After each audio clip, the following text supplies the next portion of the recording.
Hey boy, make him whistle like a missile. Bomb, bomb. Every time I show up, blow up.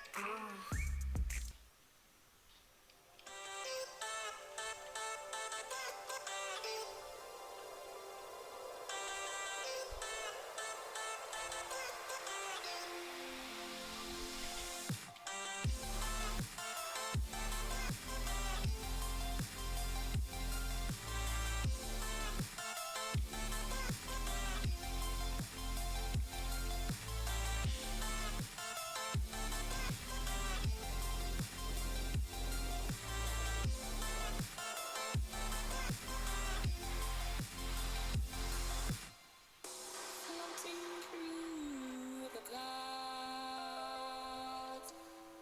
a light emerges from beneath the sand.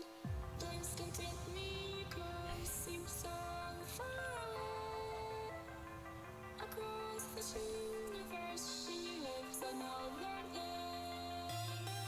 I know the reason she stays.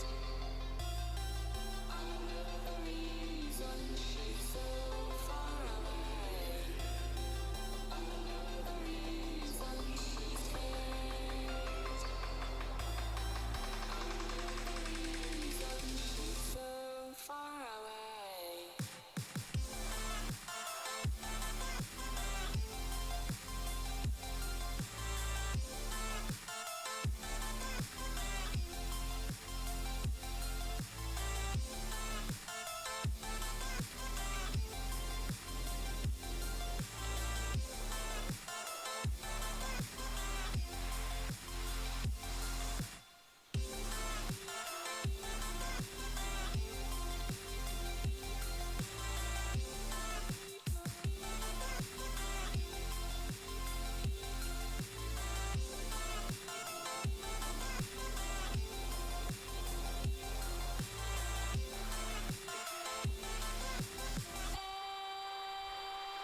Nickel, how could we run from everything we have done? It only takes us one more step to fall. Nickel, how could we run from everything we have done? It only takes us one more step. Nickel, how the reason she stays. Nickel, how the reason she's so far away. Nickel, how the reason she stays. Nickel, how the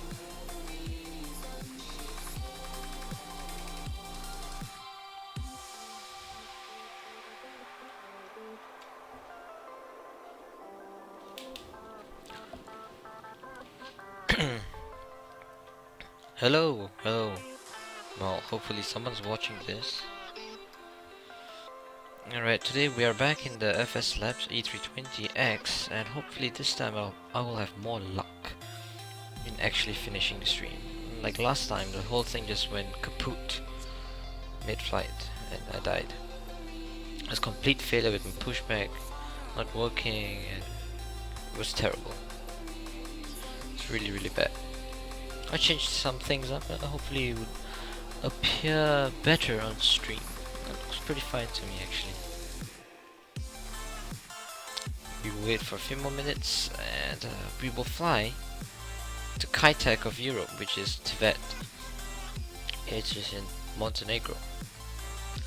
The real flight EasyJet 1983 takes 2.5 hours and fly from London Gatwick, but well, today we are at Birmingham. Yep, Birmingham. One of my first ever scenery purchases. So just carry on the flight from here. Well, we are not on VATSIM for today. There's an offline flight to see everything works out well. Also, can take things a little bit less quickly. If you guys seen my previous stream on VATSIM, I had probably 3 minutes from the start of taxi to take off clearance, and it was just way too fast. for me to perform any kind of checks. So it'd be awesome this time to just do everything in your own pace and not rushing things. Well, I can see a lot of big people up there, like Squirrel, Pilot Hitch, Wriggles, just watching his stream.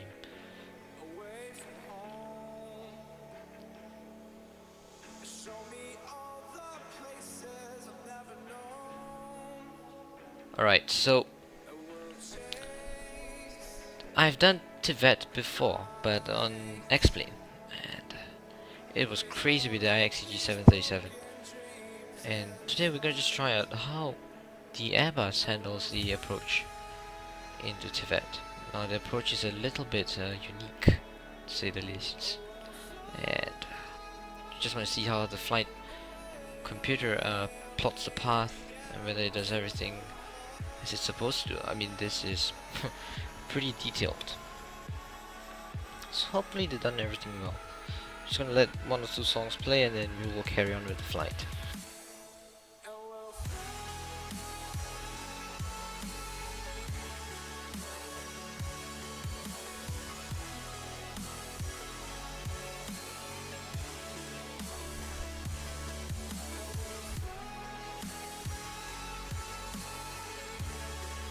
Okay, so it's gonna be a relaxing stream, nothing serious. How about you can learn how to fly this aircraft if you haven't, actually.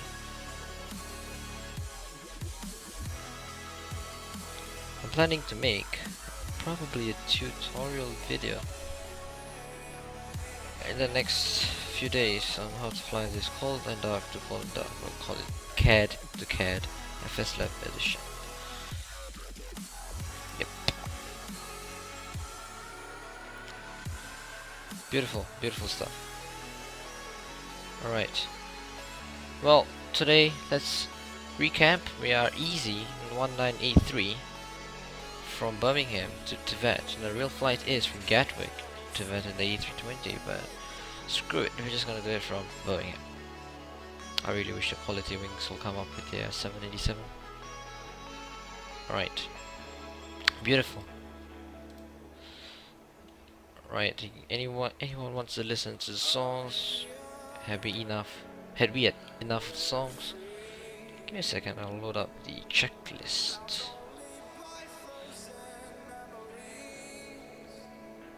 There we go, beautiful, we have the checklist.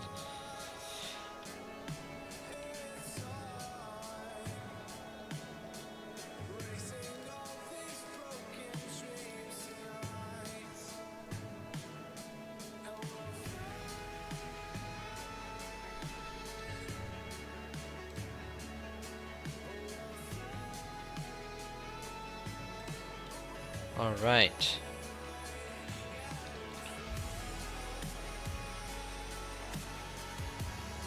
Give me a second. I'll have a cup of Coke here and some chips. I get a package quite often. With this phone will charge. Okay, brilliant.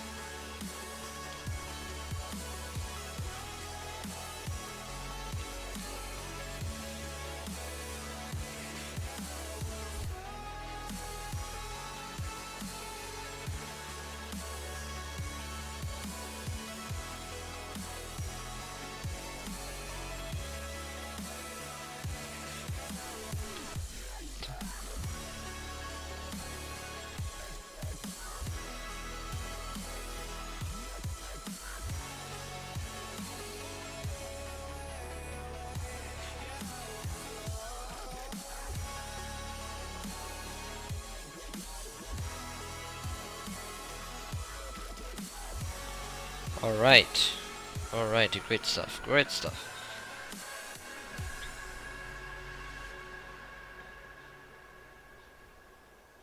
I think we shall stop the music here.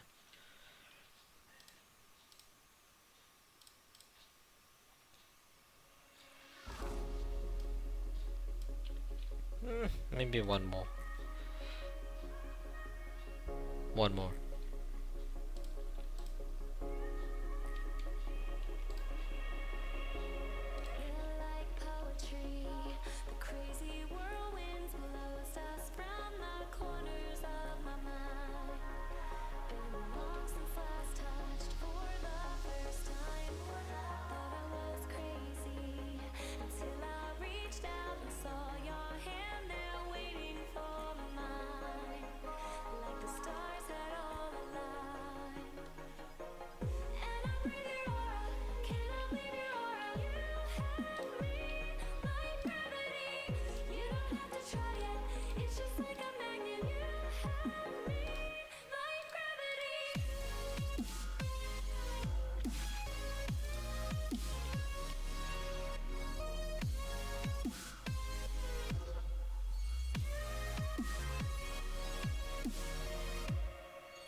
like you were already mine.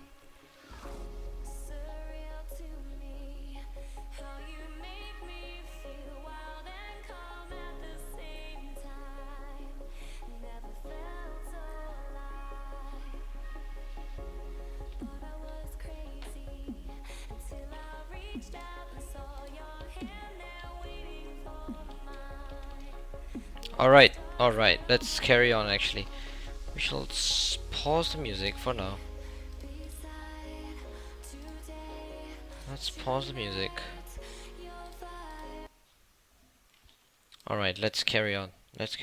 Alright. Beautiful.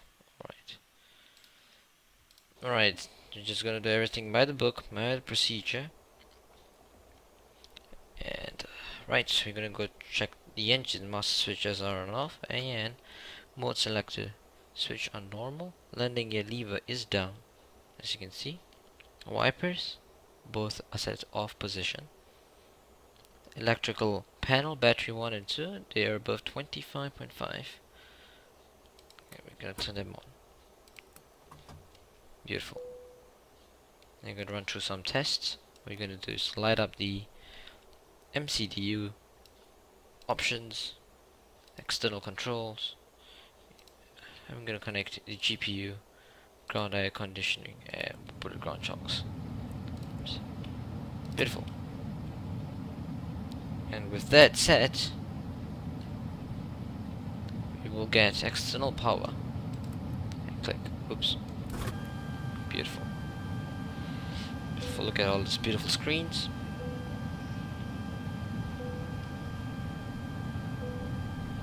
And you all do a self-test. A lot of different things is happening behind the aircraft. It has a lot of computers, and obviously every one of them will go through a test just to make sure it works. I'm just gonna give it some time for it to load. Meanwhile, we can go and load up the aircraft. I'm just gonna request catering service. And today's payload, today we will be carrying, let me get that from some brief. We will be carrying zero fuel weight of 59.8. Beautiful. There we go. Good stuff. And the center of gravity is 27.4. We need to remember that for entry into the MCDU later on, the perf page. Give me a sec, just make sure that I write it down somewhere. 27.4. Alright, beautiful. And fuel wise, today we will be carrying a total of 10,583 kilograms of fuel. We're just gonna put it to 1,100 kilograms. More than enough for the trip.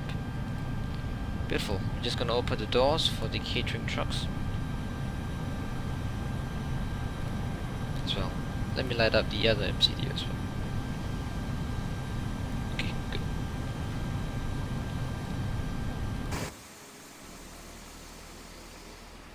There you go.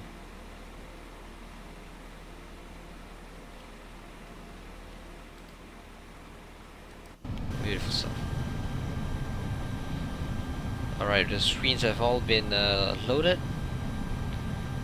Good stuff. What we're gonna do is do the AP fire test.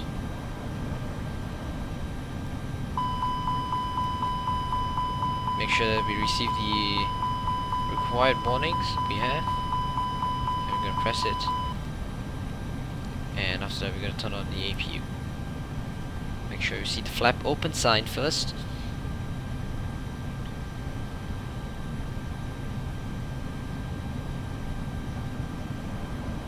Hello, the good guy. Hello, good evening.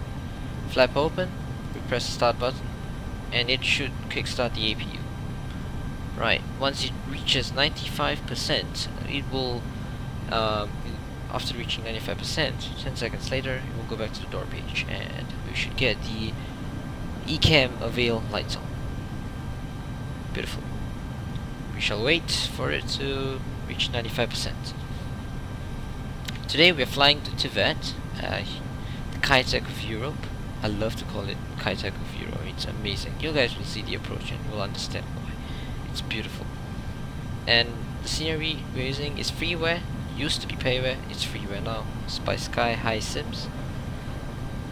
Great bunch of people over there. Alright. See, the EGT is dropping, and the end. Oh, beautiful. We have power. Oops. Alright, we get AP avail. Avail. Beautiful. Actually, normally I wouldn't be starting the APU this early in the process, but never mind. We just go ahead with it. Oh, we have a follow. Who is that? This is the problem of running a single screen. Alright, the good guy, thank you so much. Thank you so much. Appreciate it. There's a big thunder there actually. Wow.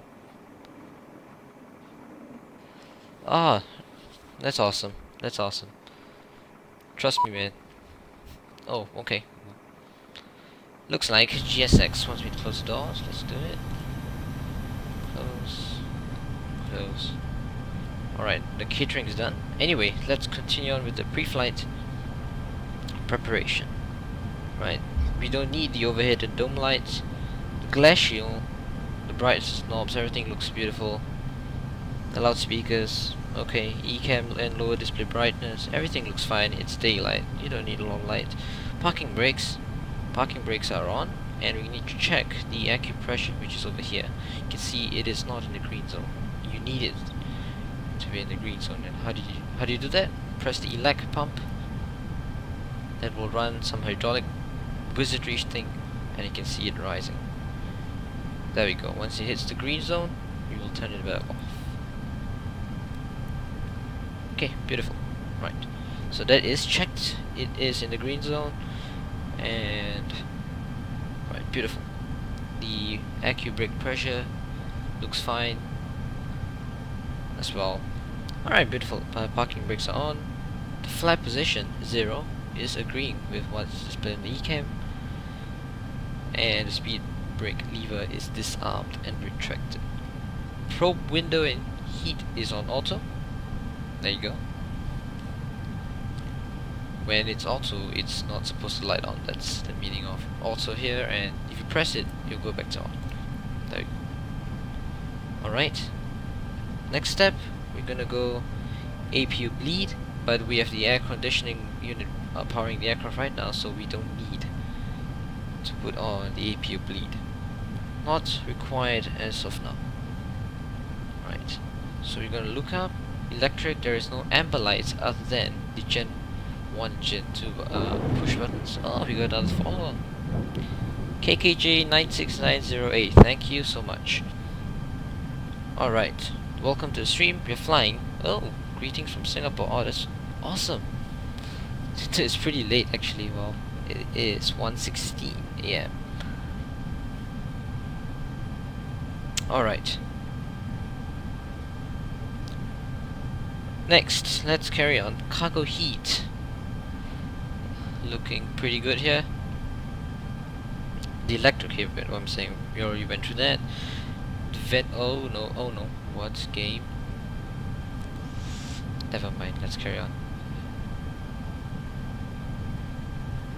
Right, the air conditioning looks good.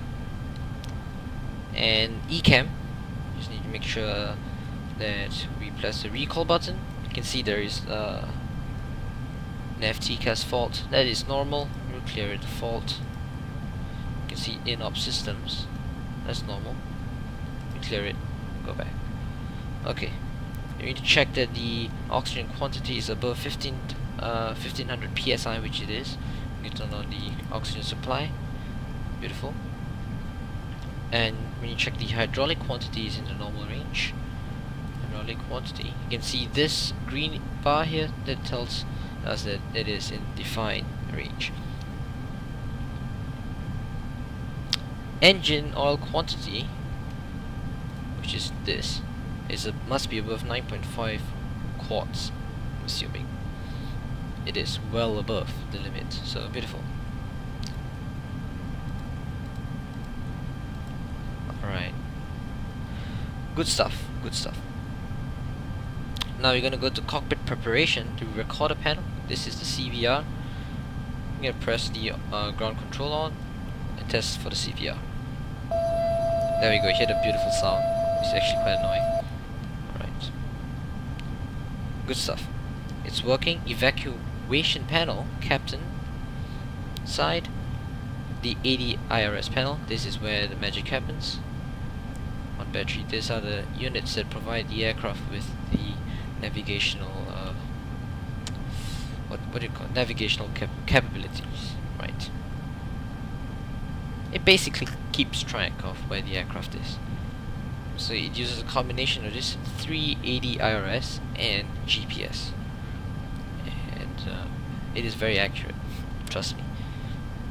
Alright, so IR is aligning in 7 minutes, under 7 minutes, so it's quite a long time, but don't worry, cockpit preparation is a long checklist. Alright, so exterior lights, now we will set the strobe and the nav. The seatbelt signs, well, we haven't boarded any passengers, but the seatbelt signs always stay on. Sorry, the no smoking sign, what am I saying? Let's load out the passengers as we speak. Request boarding. Alright, beautiful. Alright, let's open up the cargo doors.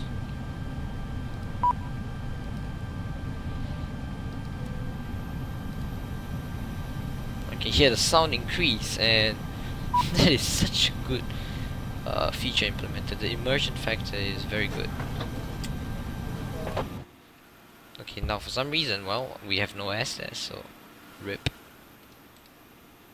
Okay. No worries, no worries. Let's carry on. Now, what do we need to do? Right, cabin pressure panel, make sure that it is on auto, the landing elevation. Pack flow, we're just gonna leave it on normal. Right, now this is an interesting test that we need to do. We need to go to the electrical panel, okay, pop it up, see what happens when I turn off the battery and then turn it back on. Now these amps should decrease all the way down to 0, and that means this thing is working properly. There we go, back to 0. It's quite cool actually, to be honest. Okay, good. Next, we are going to the fuel panel. Since we have fuel loaded in, we're just gonna turn on all the pumps. Okay, good. And we're gonna test for the engine fire warning. Right. Pop up this. There we go. Works.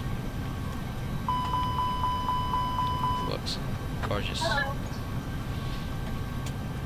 Next, the audio switch panel, which is all the way up here, is in normal. The third occupant control panel, which is over here, works. It's on. Maintenance panel, okay. Look at this. If you want to see all the lights of the Airbus A320, here we go. There we go. Beautiful. Fine. Ah, I never did. Oh, no worries. I was so surprised, you know. A few years ago, when I was playing this, I swear I could just get in an aircraft and fly it. I didn't realize there's so many stuff, there's so much stuff that we all don't know flying until you actually, you know, play around flight sim, get a better appreciation of real world aviation. That's how I feel. I mean, really. I mean, the amount of respect I gained for people who work in the field, pilots, ground crew, everybody. It's just amazing. It's just amazing to know what's actually happening. Alright. Passengers are boarded. Now they're loading up the baggage. We can switch on the seatbelts. Alright, radio management panel. Just want to make sure the radio panel is on, but you're not going to have any ATC today, so it's fine. Alright, and after this, we're going to set the FCU. Beautiful. Alright, we're going to close the cargo doors, and we are basically prepared to depart. Definitely. Take a look at the IXE737 for X-plane as well. That is another aircraft which has 10 out of 10 immersion value. Alright.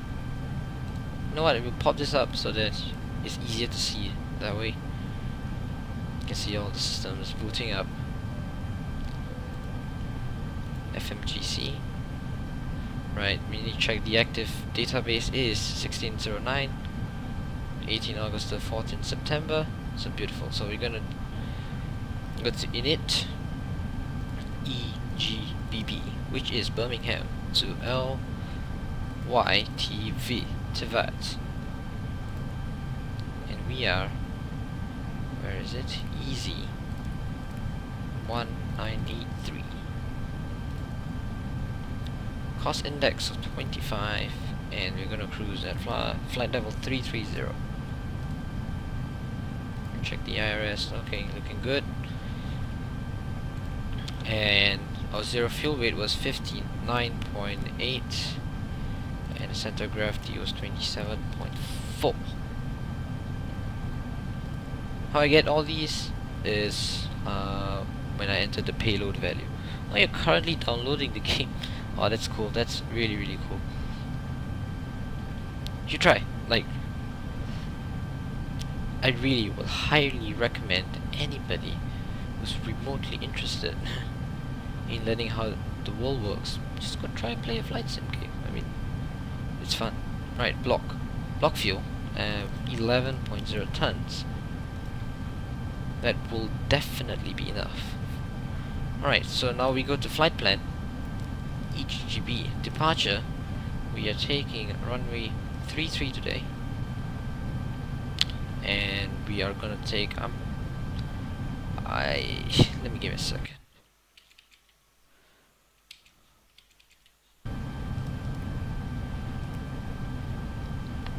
If I'm not wrong, we are gonna take the Ungard.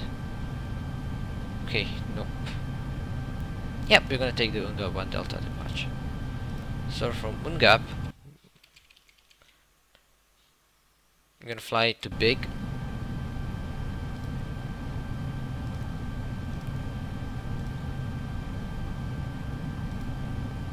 Oh, wow, okay.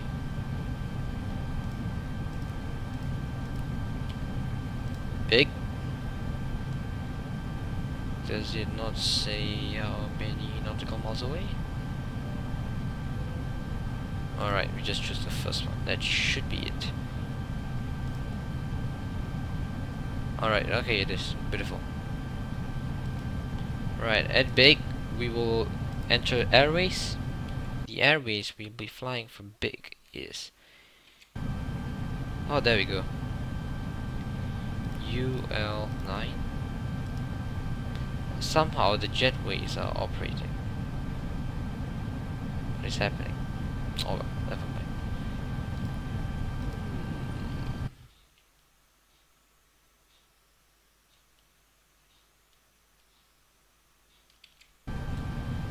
Very curious. UL9.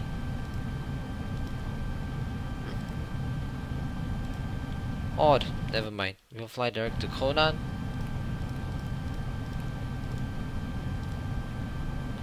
Ah, there we go.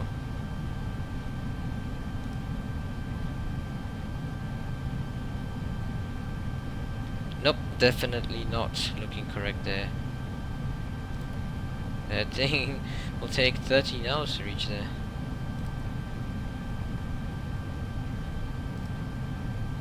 Alright, so after big, let me enter the correct waypoint of Kona. Pretty sure I clicked that. Ooh. Game. Alright. Well, looks like he's trying to be a little bit of a annoyance. We just fly direct to this waypoint called Cock. Yep. Okay.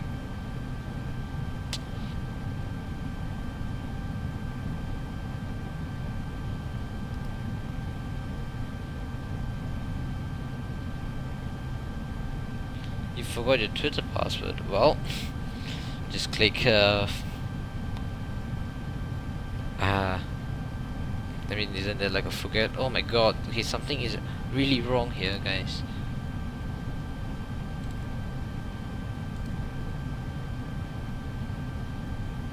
I know why. Because I think big further down there has been an error.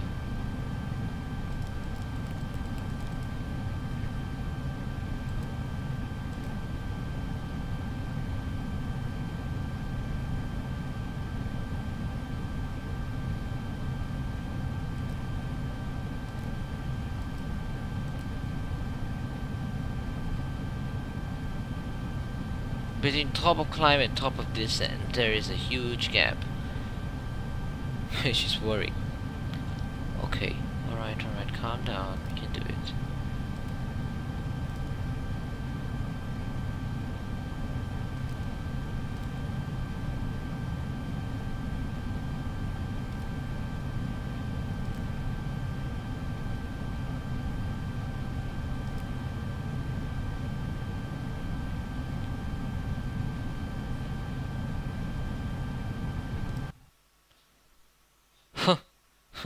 Look at that. I can call myself a pro, but I can't seem to able to know why the hell the 78 nautical miles take that bloody long to travel.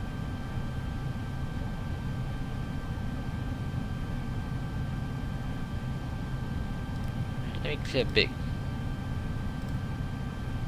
See what happens then.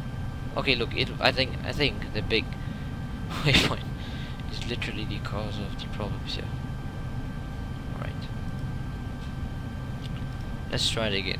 Instead of typing big, we're just gonna go direct to Kona. How about that?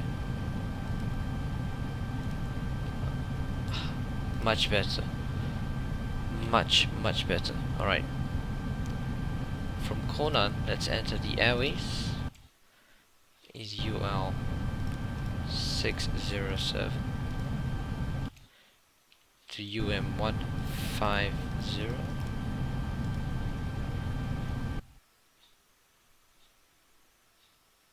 to UL 607 again.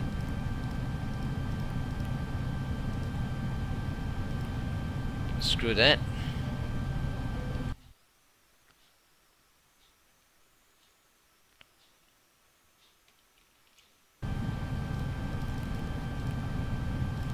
There's a problem with flight planning. There is a lot of oddities happening. I have no idea how the hell do you solve that. So what are we gonna do?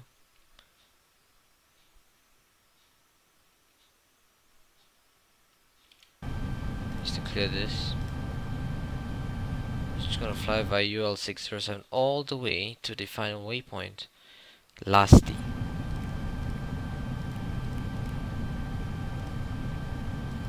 There we go. Done. Beautiful. Everything is filled up. We just fly along one airway all the way to Lasti. Right. Now this is the interesting part about the approach into Tibet. Actually, let me see if I can pull up the Navigraph charts. Alright.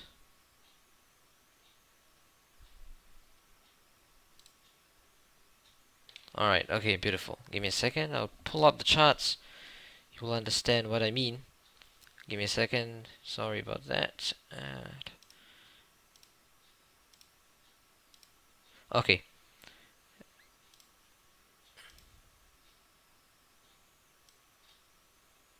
Right, as you can see, Tivet. Now our last waypoint is Lusty, which is here. Is oh my god, what the hell? Never mind here. And from then on, we will either take the Test 1 Romeo Bravo arrival or the Pod 1 Romeo arrival into this final waypoint or an NDB called Test. Now from here, is either you fly visually down this valley to Tivet or you do this amazing circling approach. Where is it? There we go. You fly to Test NDB. You fly outbound 303 radial to DME 3.9 from the Tivet localizer, sorry, the Tivet VOR. And then from then on, you control your aircraft manually all the way till DME 4 from the VOR. Then you make a huge circling approach and land.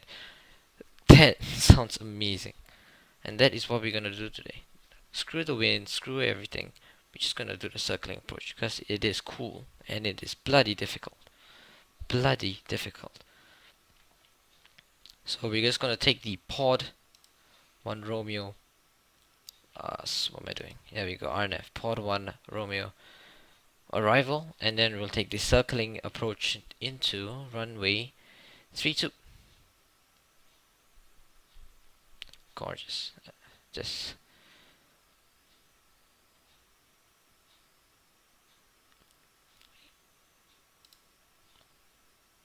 let me clarify that. Sorry, not runway 32. Runway 14. Right. The circling approach happens for runway 14. Alright, beautiful. So let's go click the destination, arrival. We take the 14 approach.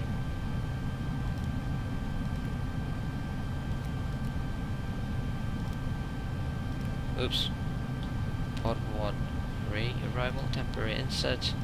Let's make sure everything looks fine.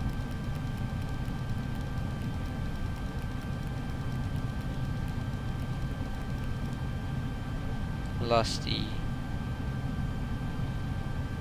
We can put this into plan mode. Oh shit.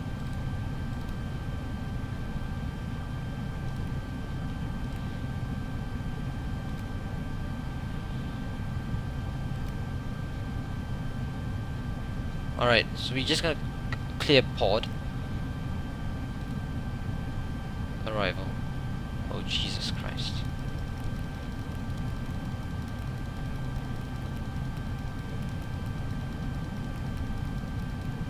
We're gonna scroll down. Alright, okay, there's another discontinuity here. Clear that. So after we passed, we're gonna make a turn at Lusty. Then you fly to the TAS VOR. Actually, we don't require, we don't need all this.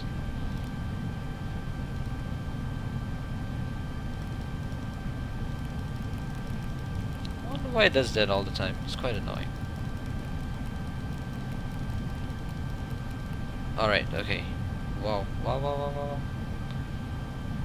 we can clear.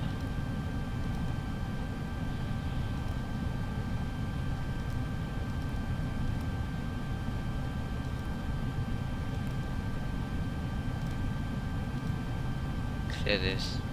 Clear this. Execute. Okay, good stuff. You can see the circling approach is already made here by the... oh, there we go, it's recalculating. Good stuff, you just need to follow the green line, hopefully. Oh, wow. Well, 1k follows, that is amazing. I barely have 300. Okay, so this looks perfect, beautiful. Now we just go to Perf. We prepare for the takeoff data. I would wanna use this app I have on the iPad, but I'm just too lazy to enter everything. So what we're gonna do is to put in flaps 1 for takeoff. And we're at 27.4, we're looking at a trim of down 0.4. And flux temp 55. Let the aircraft calculate it better. Beautiful, done. Alright. On the other MCDU, we're gonna put it on flight plan mode. Gorgeous. And everything looks fine here. Just turn this back to arc. Alright, beautiful. Now the QNH today is 1020. Wow.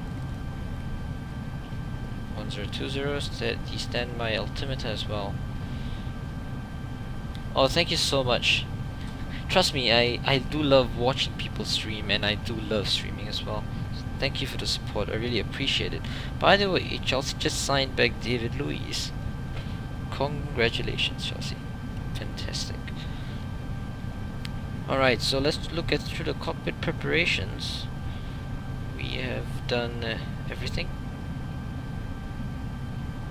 Alright, beautiful. Now we just make sure that all this are dashed. Initial climbing altitude of 6,000. Okay. And we need to set the barrel ref are set, and the altimeters on the standby instruments are set as well. Flight director is on, and the LS is off. Right, we have set the displays. Perfect. And we need to check that the oxygen panel is, yep, the crew supply is on. The crew supply, they have enough oxygen. Oh, we have another follower. Very cool, very cool. CFman 94. Wow, thank you so much. I think you are the 2, 3, 4, 5, 6, 7, 8, 9. Oh, the 9th follower. Thank you so much. Alright, we're gonna burn through the rest of the checklist very fast. Ecam door page. Alright, looks fine to me. Alright, the PFD is okay, everything looks fine. We have the VR speeds here, climb and nav 6000 blue. Right, the altitude and horizon looks good. They all look centralized. DX9, right? Because I don't see the point of buying a $40 DX10 fixer when once this aircraft gets released for P3D, I'm never ever gonna touch FSX again. So I don't find a need for DX10. So I'll just handle with the crappy graphics for a while until it gets released for P3D. Then it'll be amazing. Amazing. Alright. Weather rate, sorry, clock, time, perfect. The nose wheel steering, anti-skid and nose wheel steering is on. And the weather radar power supply switch is off. The predictive wind shear switch is off. Gain is auto, and the mode is as required, so we're just gonna leave it on auto and auto. Alright, that should be it. We just need to go through the before start procedure. I'm sorry, let's not jump ahead too fast. Make sure there's no maintenance messages. We don't have the SDS warning here, which means if there's an SDS white color box here, there is something in the system's page which you need to take a look at. So there's nothing. The pressure page, let's check the pressure page. Where is the pressure page? Blah blah. Pressure, there we go. Oops, that is not pressure. Okay, landing elevation is auto.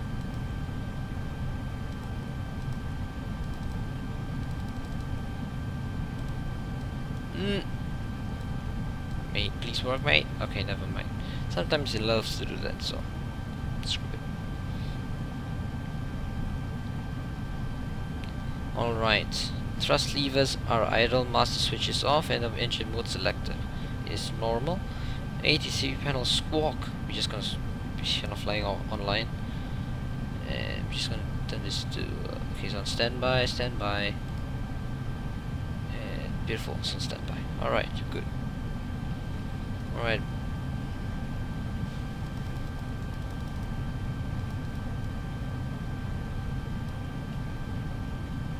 You get better frames in DX9. Well, that's good, I guess, because I haven't tried DX10, but it works well. I'm just stable at 30 frames per second, so Good enough, good enough.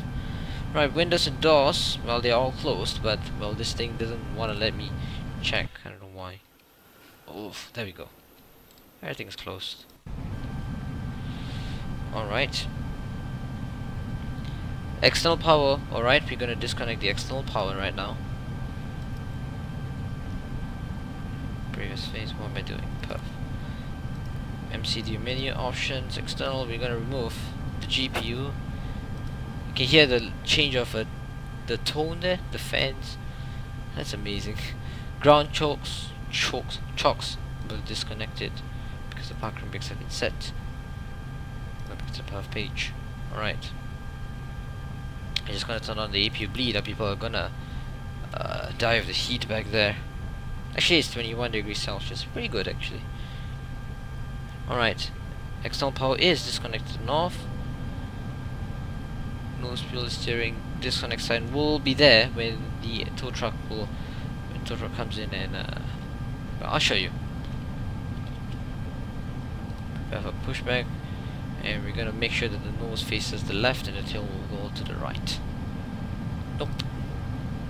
There we go. He's coming in. We'll see the nose wheel disconnect warning here.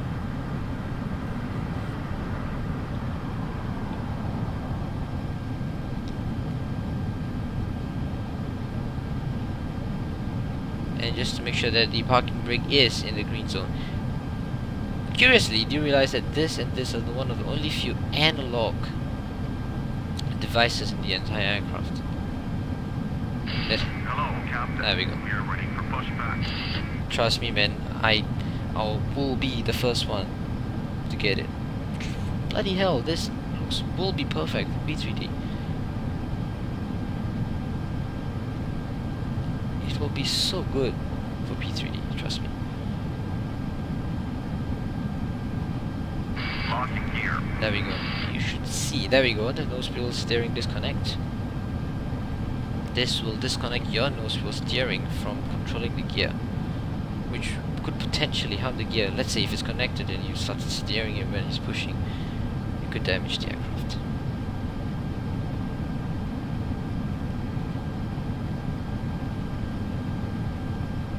Departure check. There we go. Bypass been inserted. Release parking brake. Alright, we're going to release the parking brakes. Commencing push. All engines clear. Start that wheel. Beautiful.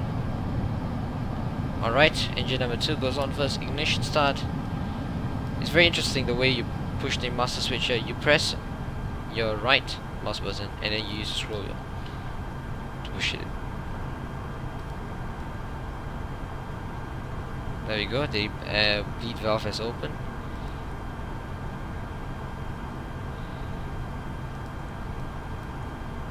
Alright, beautiful.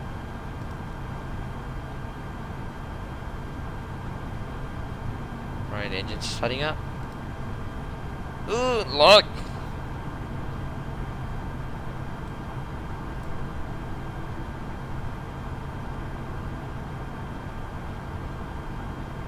Make sure we will get a veil sign here once the engines are fully started up.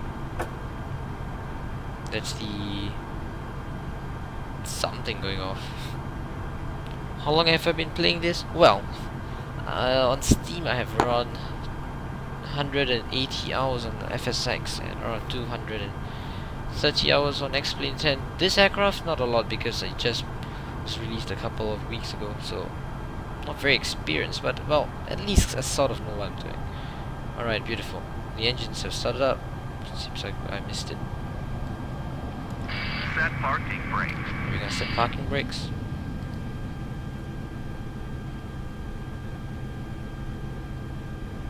If you go onto the, let's actually go to the engine left lead indication, and then you can hear the engine. It's beautiful. You can hear the PTU as well, the power transfer unit.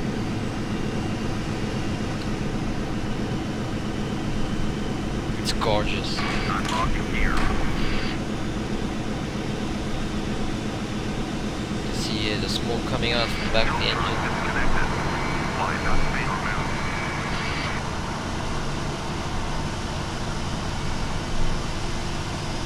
Alright, beautiful, and we can set flaps 1. You see the flaps animation.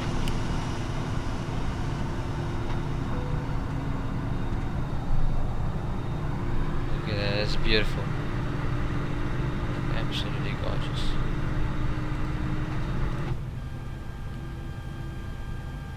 Left is clear. Right is clear. Alright. 1 plus F has been set. We're gonna arm spoilers.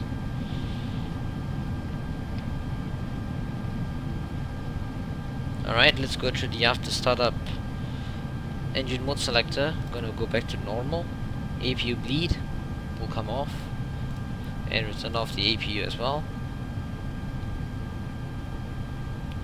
Ground spoilers have been armed. The rudder trim is 0. Pitch trim, we're gonna set it negative 0.5, which is somewhere there. Beautiful. I'm too lazy to check. Actually, let's check. 0.4, 0.5.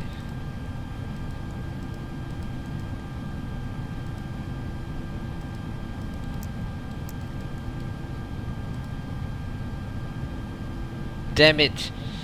Why does it love to do that? I wonder why. Ew.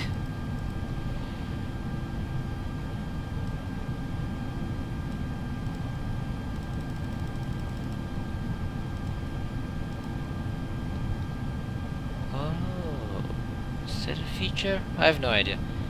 Screw it. Alright. Beautiful. Pitch trim is set. We set the flaps. ECAM status no blue. Engine NTI is not required. Wing NTI is not required. APU master switch is off. And we need to arm the emergency lights. ECAM door page. Alright, the arms have been all armed. Alright. Good stuff, good stuff. Now taxi procedure.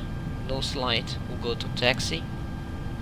Trust me guys, we will be out of this place very shortly. Very shortly. No slide. Yep, it is on taxi. Parking brake. We will turn it off when we're about taxi. We're gonna start the elapsed time for the block. So when we're about to start taxi, auto brake maximum. And we're gonna take the takeoff config test. Predictive wind shear system, we're gonna turn it on. Push it to system 1. Oops. Right, the brakes we'll check when you're moving. Flight controls, yes, that's another important aspect. Flight controls. Alright, we need to bring out flight controls page. Right. Full left. Full right. Neutral. Full up. Full down. Oops, neutral. Rudder left and rudder right. Neutral. Beautiful. Flights have been checked. 60 hours. Alright, that's not bad. That's not bad. What? Wow, flights in 04 and 05. That is probably when I was a little kid. That is a long time ago. Alright. Take a configure. Pressed it already. Beautiful. We can start taxiing. Right, runway 33. What are we gonna do? Just taxi straight along this taxiway all the way to the end, and runway 33. Alright, let's go. We're gonna release the parking brakes. For that, we just make sure that our TCAS is set to TRA, and it's on auto. Alright, beautiful.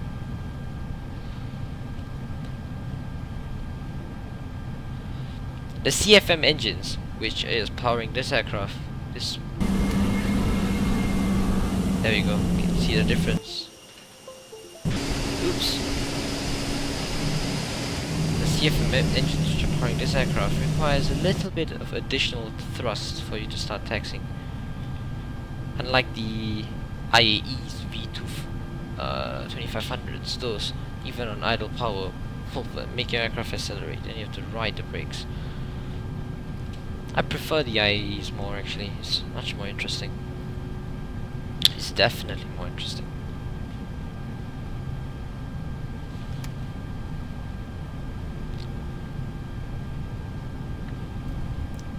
Good stuff, good stuff. So just to make sure we have ECAM no blue, fuel looks good, APU is off, we have required lights on, and I forgot the beacon, right. Seatbelt signs are on. Alright, there is nothing on the overhead panel, nothing on the panel, beautiful.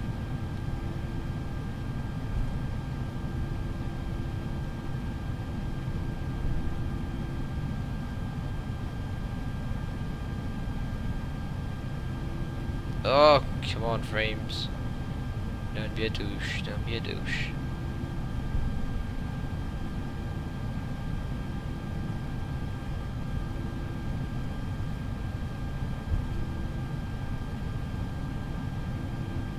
Alright, beautiful.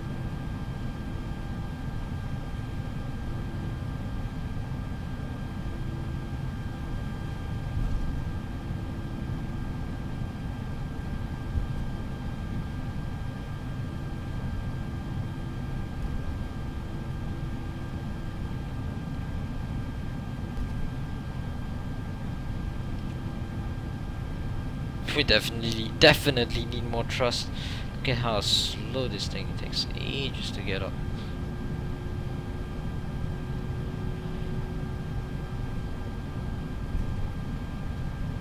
Someone remind me to press the chrono button before takeoff. I keep failing to do that all the time and it's very annoying.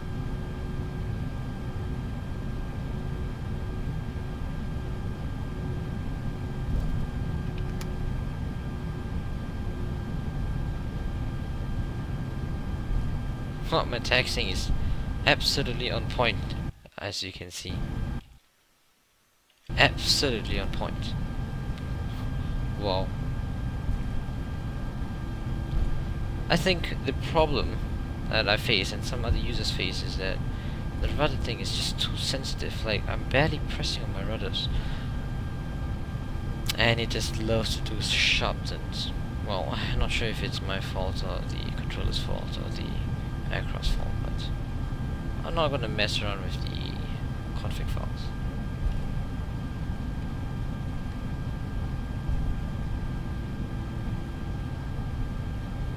Alright, let's run through the before takeoff checklist. Well,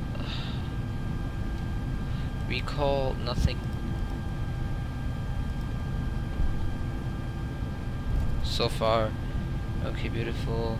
ATC, well, we don't know. ATC engine mode selector is normal. TCAS mode selector, TRA is set. Packs 1 and 2 gonna be on for this takeoff. Exterior lights, we're gonna turn the runway turn off. Sorry, the landing lights on. Runway turn off lights on. I'm just gonna put it on takeoff already because we're gonna perform a rolling. Oops.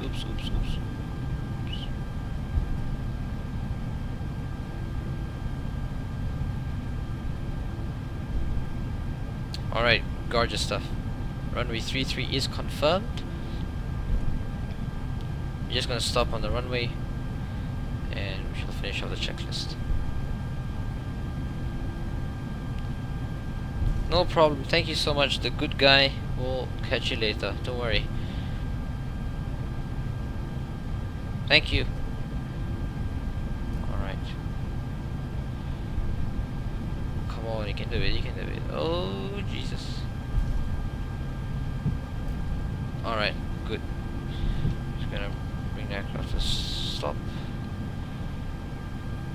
And then engage the parking brake. Alright, beautiful. Beautiful. Let's make sure everything looks good. Everything beautiful. Beautiful. Alright, boys. Let's go. Start the chrono. Increase the thrust. Listen to the engines, guys. Listen to the beautiful engines. Alright. Stabilized. Release the brakes. And we're gonna go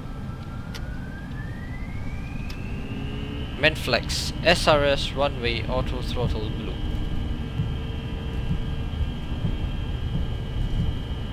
A bit of wind.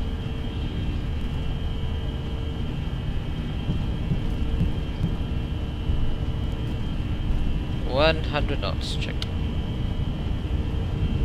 You have the takeoff inhibitor. V1. Rotate.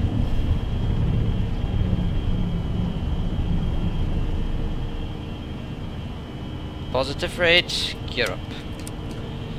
Navigation checked. And we're climbing beautifully. Gear is up, lights are off. Passing 1,200.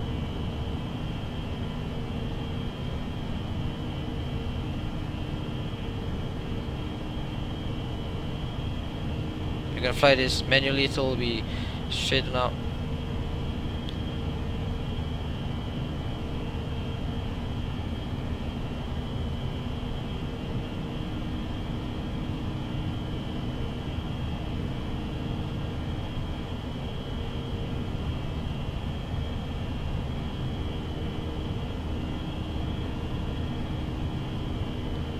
We are gonna fly it manually.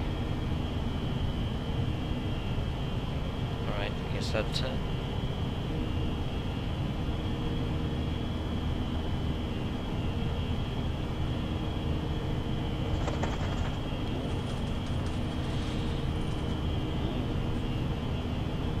Bumpy, bumpy.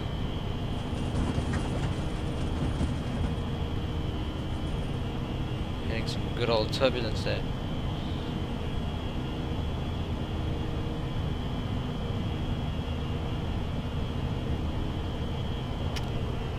Alright, throttle climb.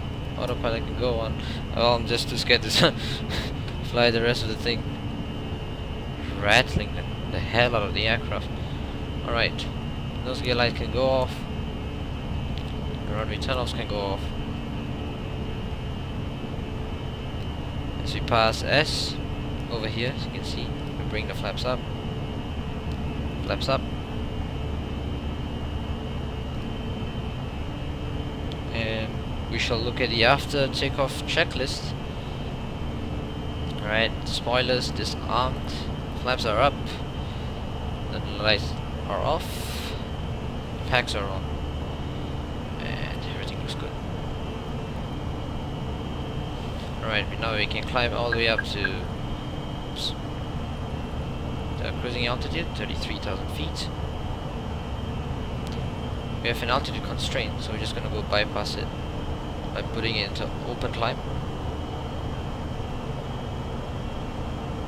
Climb all the way.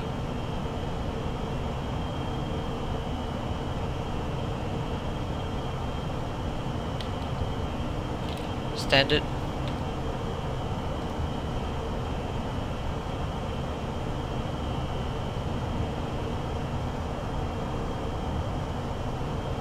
Look at that, clouds. Oh wow, that's ugly. Oh, we're getting hit by quite a good gust of wind.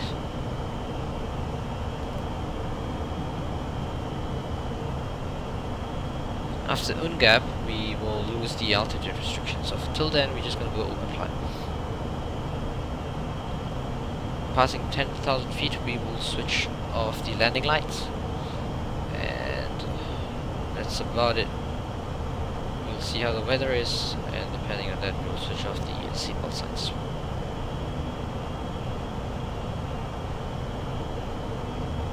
Looks like we might get a good bit of tailwind. So that is positive there, positive.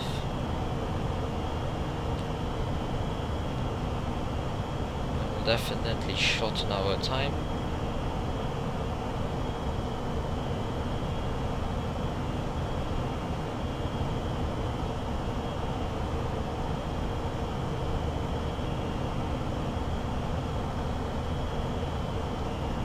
Very interesting indeed. To know that. Alright, passing 10,000 feet. We'll bring the landing lights off. Alright, beautiful. Looks like we are on our way to Tibet and on our way to a very exciting landing. Very exciting stuff.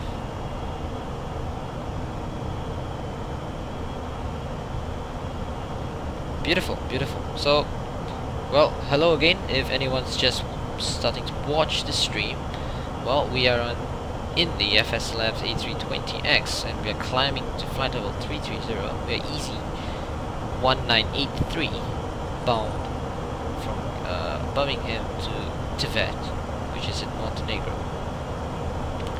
And interesting thing, the flight doesn't actually originate from Birmingham.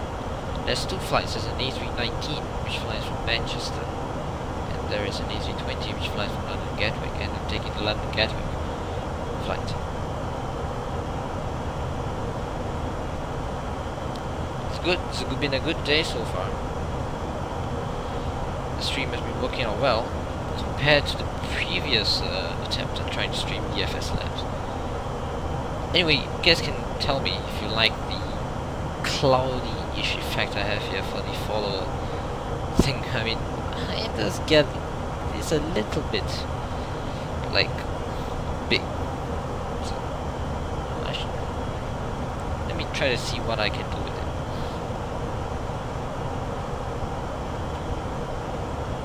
Anyway, one thing I really love, and one thing that I haven't seen any other aircraft other than the IXEG, and there's one thing where I really love the IXEG is because of the immersion factor, and at cruising altitude you just get this sound wind. That's it, just wind. You don't hear the engines much. Just wind rushing in is amazing. I never thought any aircraft would ever match that until all this came. The engines would eventually drown out due to the sound of the air rushing past.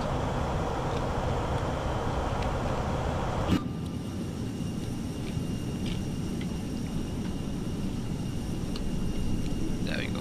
Beautiful. Good stuff, really good stuff.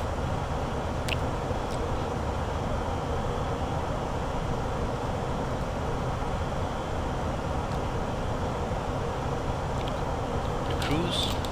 See, the temperature's all looking fine. The engine number quantities, the vibration, everything was good. So far, I'm not really confident enough to enable failures yet, even random failures, because it takes a lot. I mean, you have the Airs of Airbus, you have the co-pilot, which does a lot of stuff for you. Which shows the aircraft is gonna fly. But this, you're totally by yourself. So you need to do a lot more stuff than usual. A lot more stuff than usual. See, you're getting a good bit of tailwind.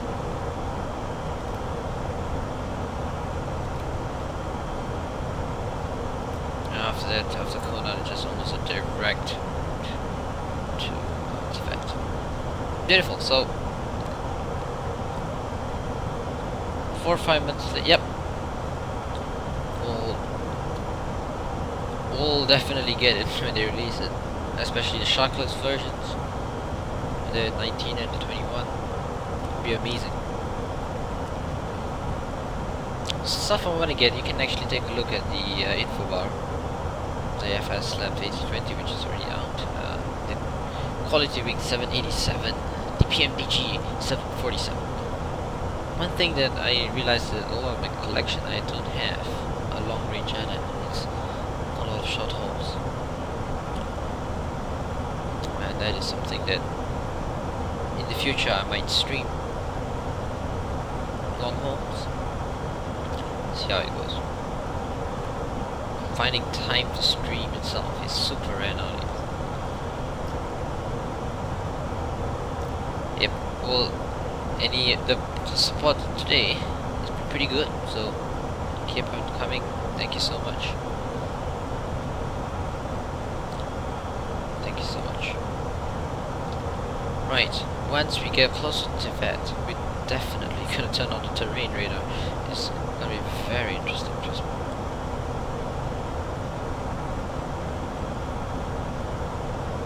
Gonna be very, very interesting. Now, let me take a look.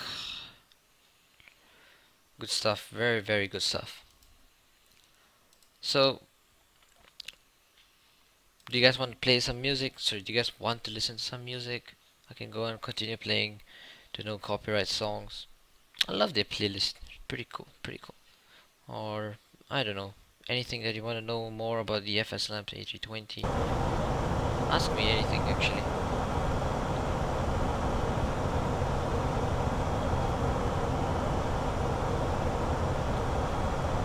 Well, one added benefit of me buying this aircraft for FSX Steam is that I have Active Sky next to Steam. I don't have Active Sky for P3D. Well, that means that this will work here, but once I pause it over to P3D, it might not work.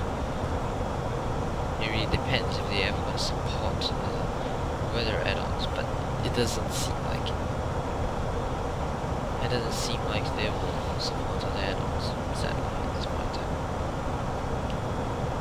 Right, you can see the climb, you see the estimated fuel mode. We will have more than enough fuel to reach to that, screw up a couple of approaches, do a couple of go-rounds. It'll be fun. Alright, I guess I'll run some background music.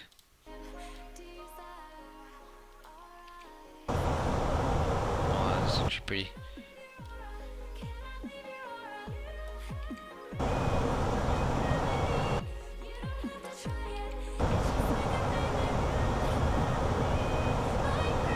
Is the volume okay? Do comment. Is it overpowering my voice? Hello, the good guy. Is it overpowering? Overpowering my voice, or the flight's FSX itself? Can't judge for some reason. I just can't judge.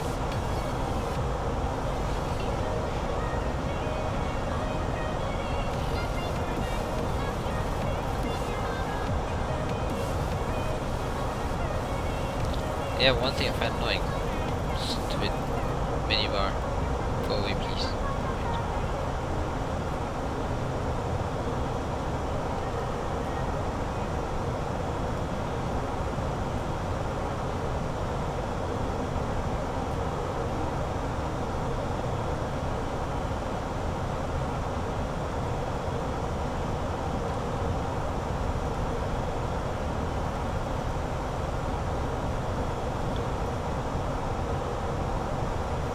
The game sound is louder than your voice and the music.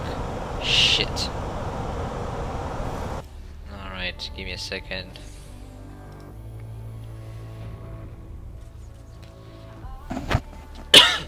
Sorry. World of Warcraft, Legion, rated T for teen. Oh god. Did I just play an ad? Alright. Volume mixer? I guess I have to play around with the volume mixer. What about now? Any better? I don't think so actually.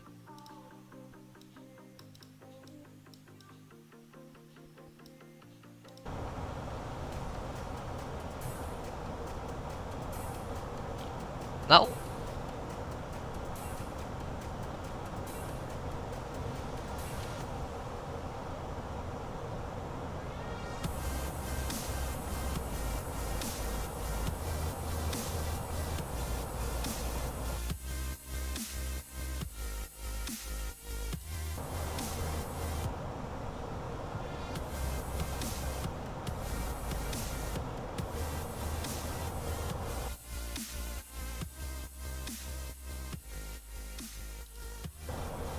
Alright, good stuff. So, well, ask me anything you want to clarify, whatever. I'm happy. Well, I have nothing much to do now. Except watch the aircraft climb to flight level 330, and we'll take... Actually, you know what? We can take the seatbelt signs off. Weather looks fine. Climbing a steady 1,000 feet per minute. Very slow climb rate, that's alright. It's common for the CFM. Well, one interesting thing. CFM will show you the N1 percentage, while the IAEV 2500 will show you EPR, so it show you 1 point something something something, or 1 point something, while in here it show you 89.4%. That's how you differentiate between these two internally. Exterior is quite easy to spot, with the engines being completely different. Where I'm from, well, if you scroll up the chat, you will get a small clue. Same place from where KKJ 9690A is from.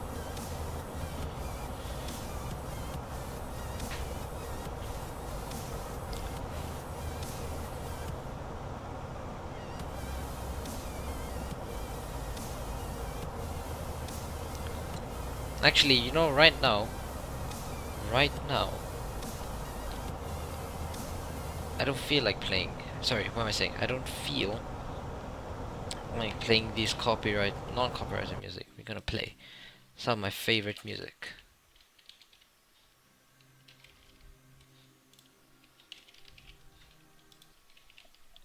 Tell me somebody is a fan. Okay, let's not play this. Alright, beautiful.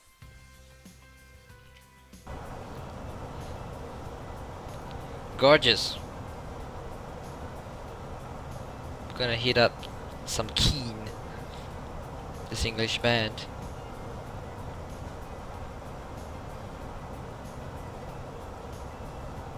I think it's not so overpowering, this song. It's not like a BT song. Look at a beautiful tailwind you're getting.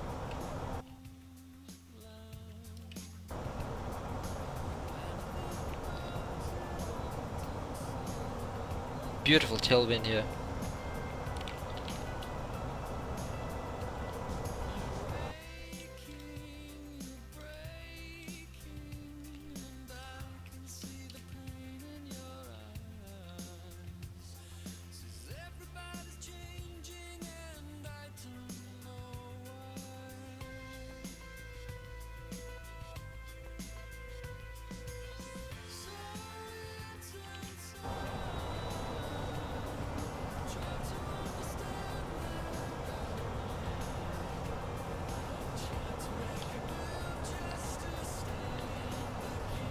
Alright, beautiful.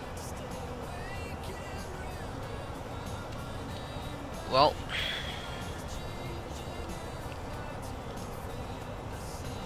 small features of the NXT 737. And then you can freaking flick this. There you go. Now it's co-pilot. One thing, FS to crew. Whoa, I would be so happy if they do a version of FS to crew for this. I mean, definitely they will have to do it. People go bonkers. Pretty cool.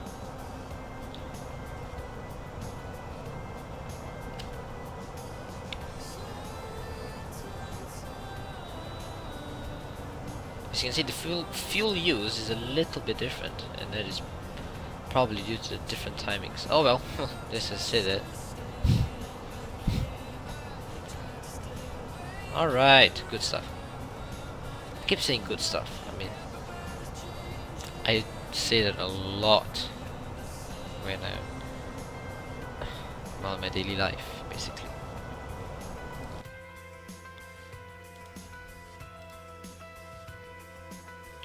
Good stuff.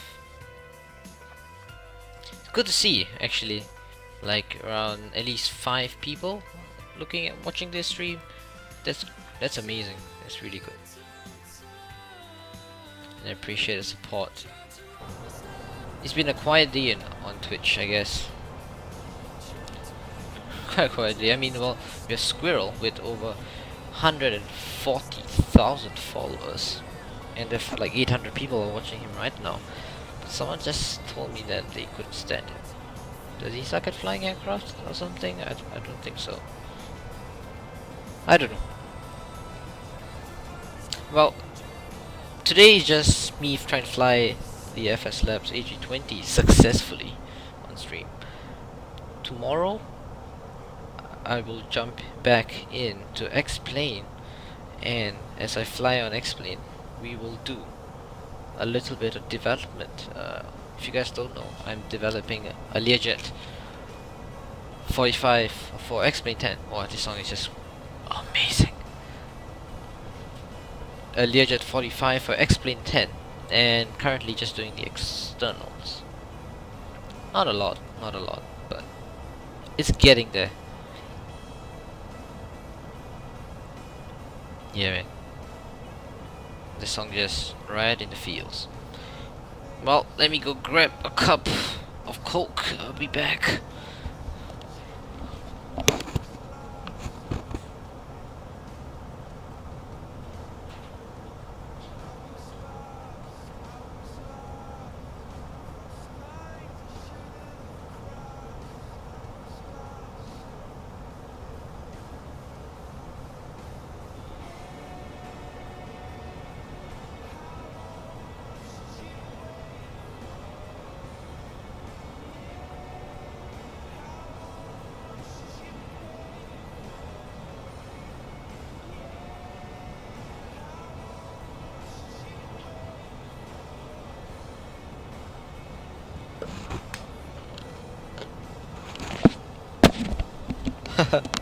Well, when I meant I didn't succeed, I mean I didn't succeed streaming it. I mean I've done a couple of landings.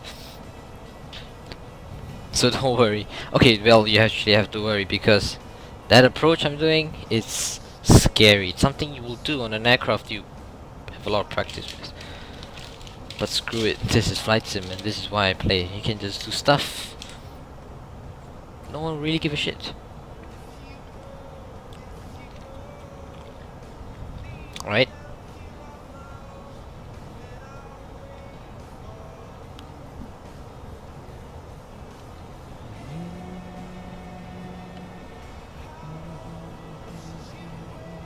Alright, so this is something I looked at, sorry.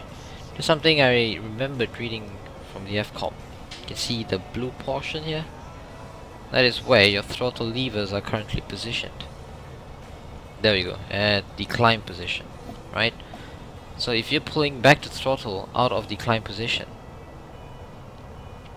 you want to match this blue portion with this green portion before you disconnect the auto throttle, so that you're not going to get a jump off engine power. Well, it's like we're rolling back for some reason. Well, never mind. So, well, we can have a go actually. Hopefully this will not ruin the plane. No, oh, yep, no problem. You know what? I don't feel like doing it. I'm scared I will screw the whole thing up. You know what? Screw it. Let's just do it.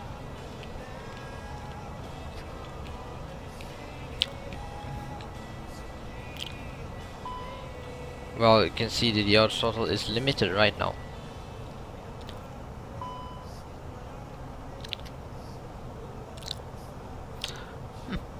Interesting.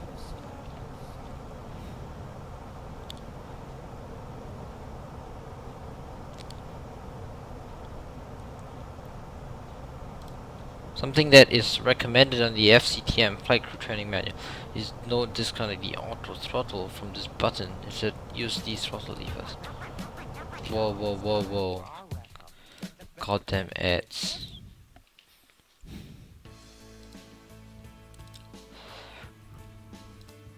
There we go. Somewhere only we know. My keen.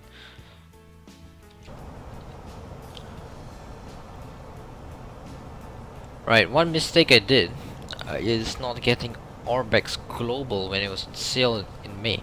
Because one thing I didn't realize how quick it will take for me to build a computer. I mean, I really thought I only could start building it at the end of the year. But whoa. 2 months later I built it, I got P3D and I realized, my god, will Orbex look fantastic with such a system. Okay, now you realize something.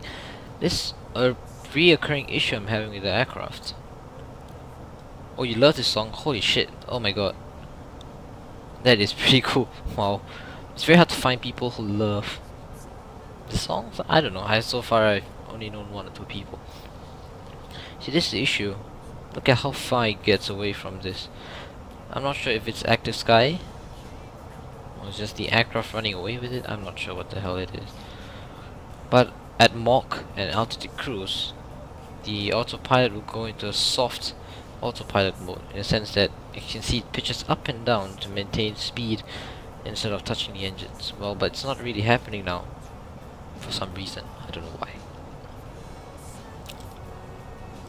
Oh well.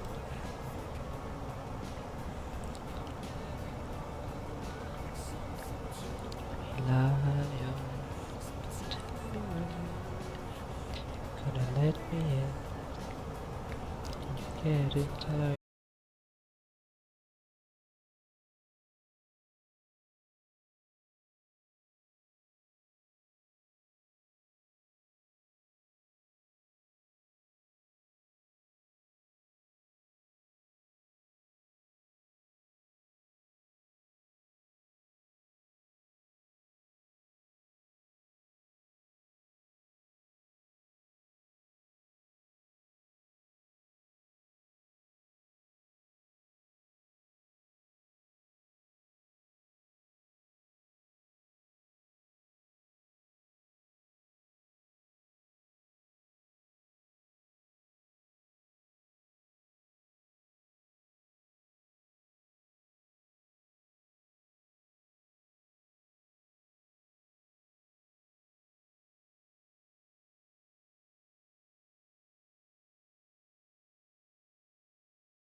out of it.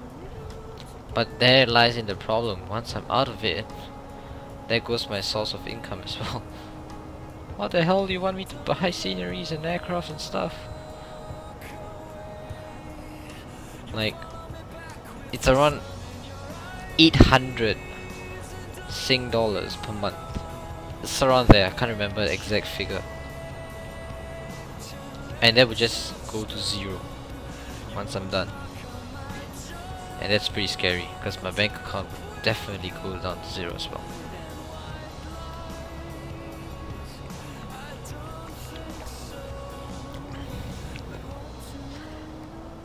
See, it's not very cool actually. It's a lot of stuff that I have to deal with. A lot of people I have to deal with in the army. You just don't want to deal with this kind of people. There's a lot of friendly people, trust me, but the way things are being run, I'd rather just stay at home.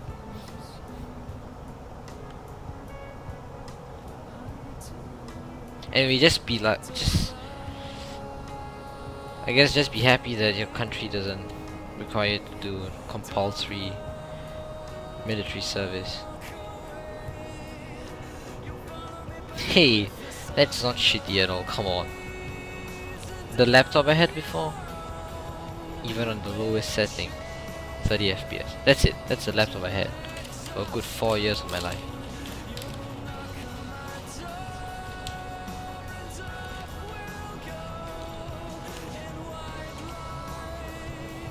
And more than anything, frame rates are important. More so than graphics, really. Do I know?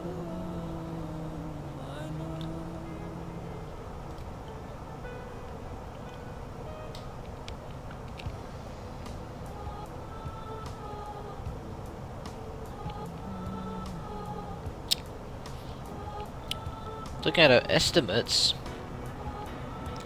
UTC 1132, that's another good 2 hours before we touch down. Beautiful stuff, so another 866 nautical miles to go.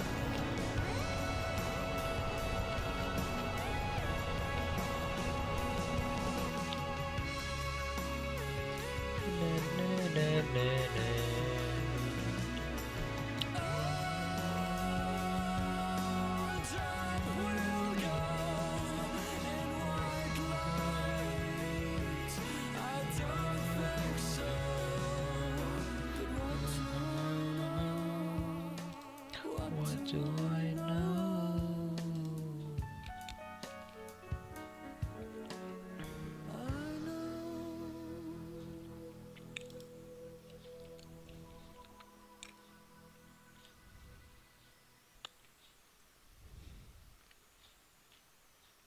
Oh well.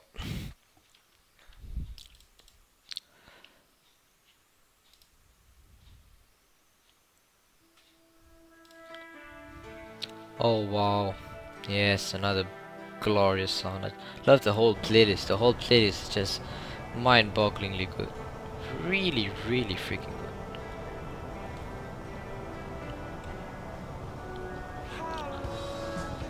Alright, let's think of something fun to do, I guess.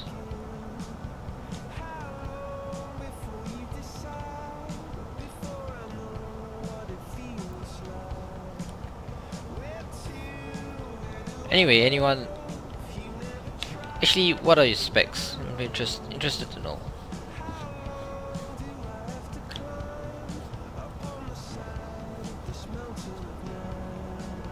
If it can play BF4 at 60 FPS, should be decent. I mean, it can't be that bad.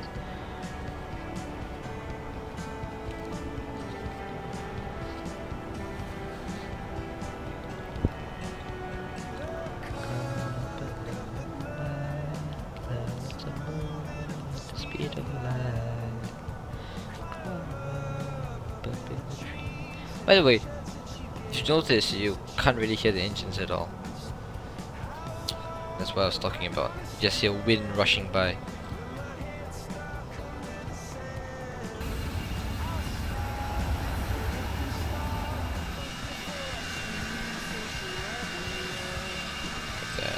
so good. Well, it will look miles better in P3D. Might get the point.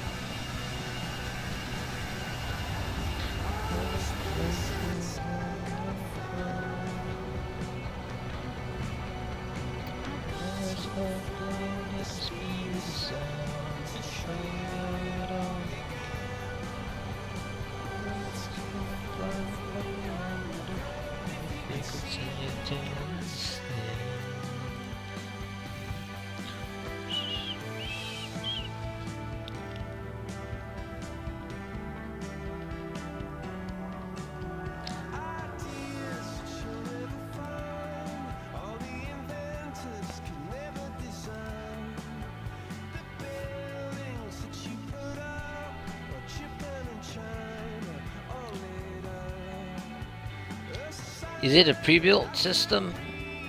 I guess so.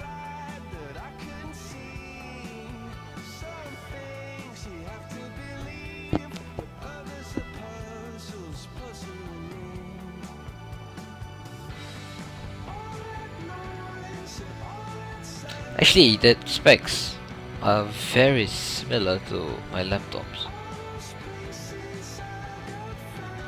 Very similar. It's just the processor is a little bit upgraded, but that's about it. It's basically the same.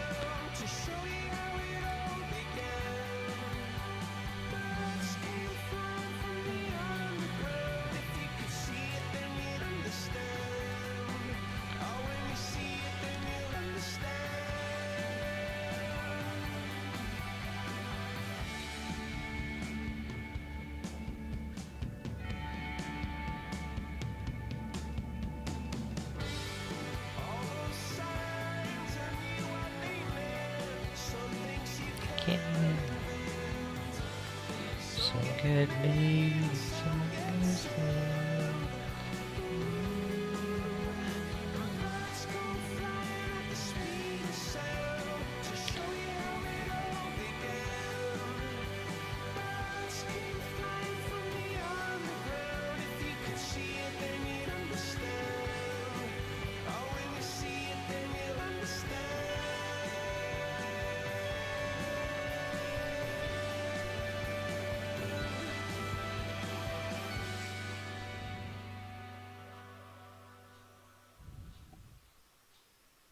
Oh, thank you so much, Hawkfish. Appreciate it. Really appreciate it. That's awesome.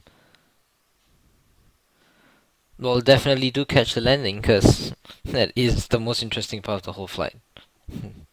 Thank you so much.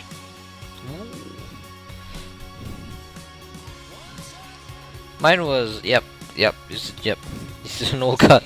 Definitely does it purpose. Wait, that's not a laptop, right? Shit. My laptop was something like that. Yeah, there we go. My laptop had the mobile version of that, so it's even weaker than that.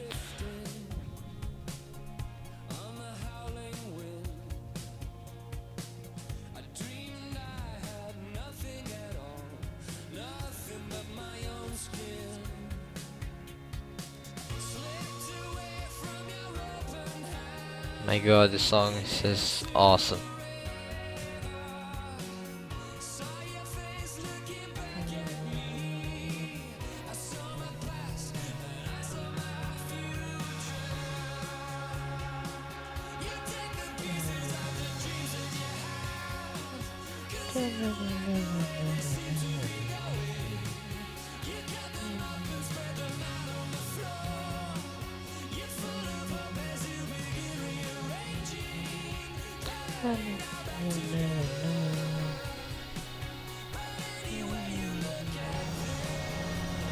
Oh.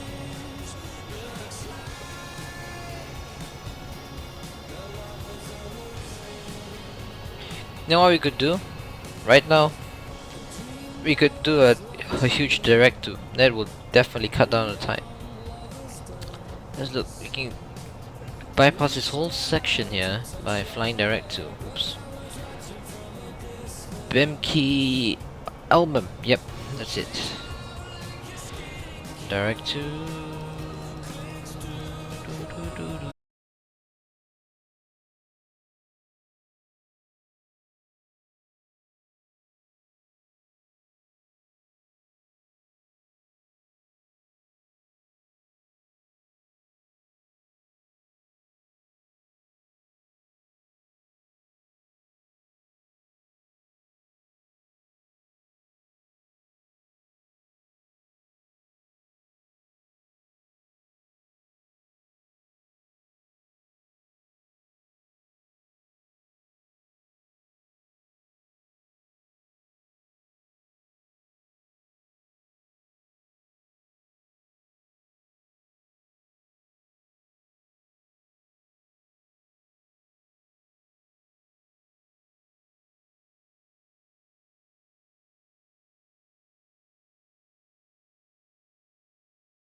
Well, one thing, I'm trying to like find places I can work.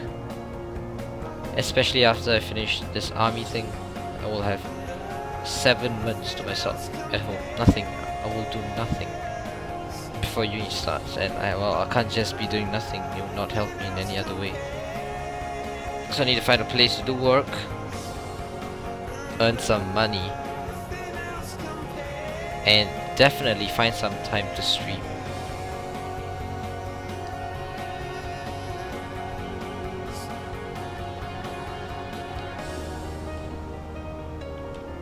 Well, that's basically what I'm trying to do now. Finding stuff to do. Well, my dad insists I do something productive because, well, I agree. You definitely need like work experience and stuff like that, and those are very important in the future.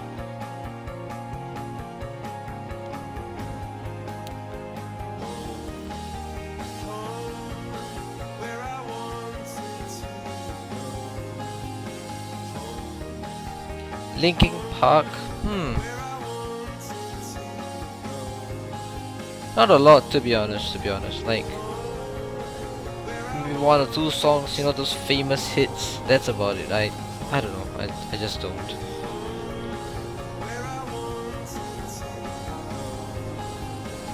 You know what I like clubs. Wow, okay.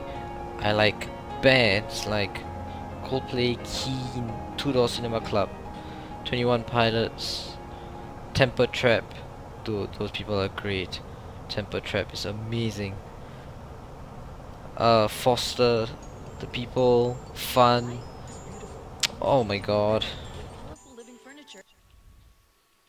I'm going back to a time when we owned this town, down Powder Mill Lane on the battlegrounds. We were friends and lovers and cool as clowns. I didn't know I was finding out how I'd be torn from you when we talked about things we were gonna do. We were wide-eyed dreamers and wiser too. We go down to the rides on East Parade by the lights of the Palace Arcade and watch night coming down on the Sovereign Light Cafe.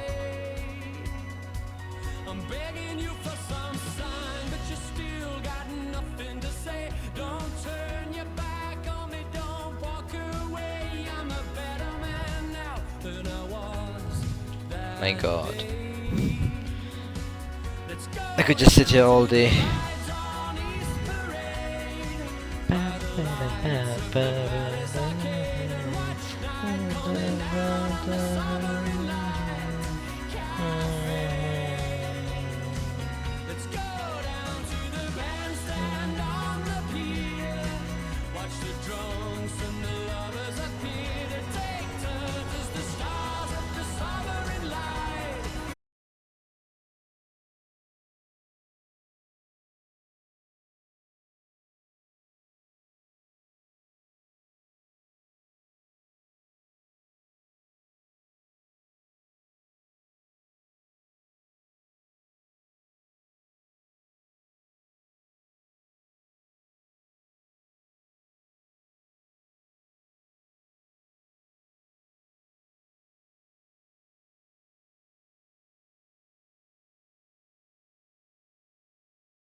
Well, I will be very sad, for sure. Very sad.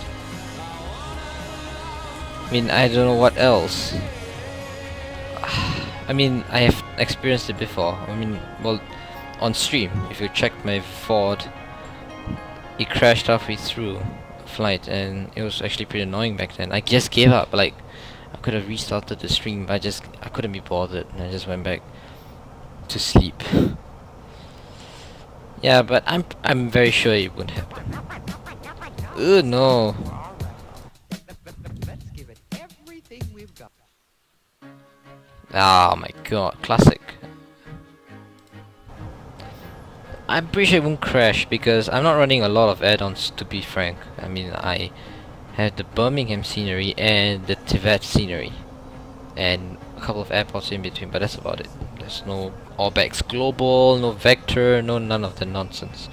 So it should be okay.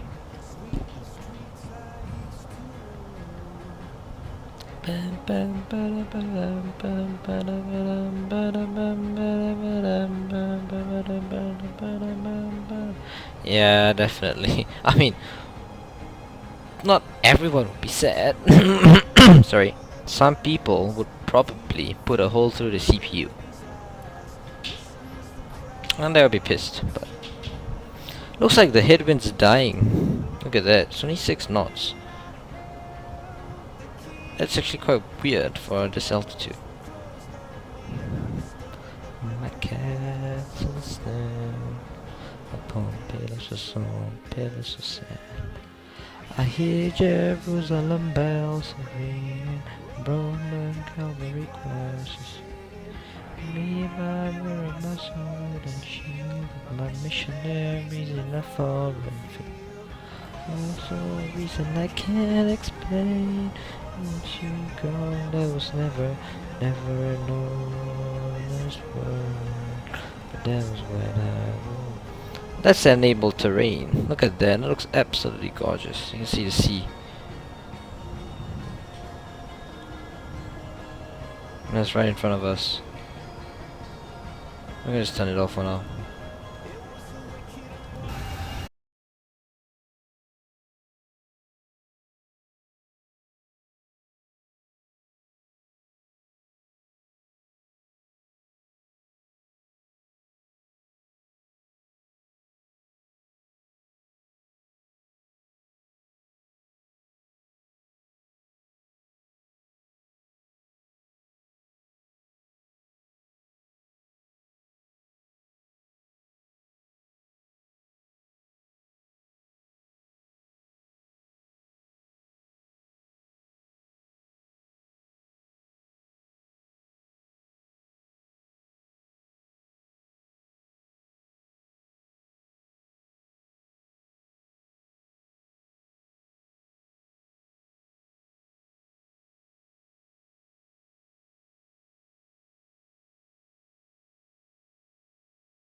before he kills everybody else.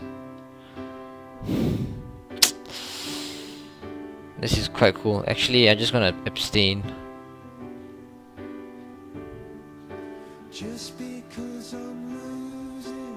Looks like no one died today. That's pretty cool. That's pretty cool. Oh, full moon. Right, let's see. Who can we watch? I'm not... I'm quite... Let's watch Dinosaur. Was it Dinosaur? I can't remember who was the very suspicious one. Let's look at the flight. Just make sure it's not crashed on me. Right.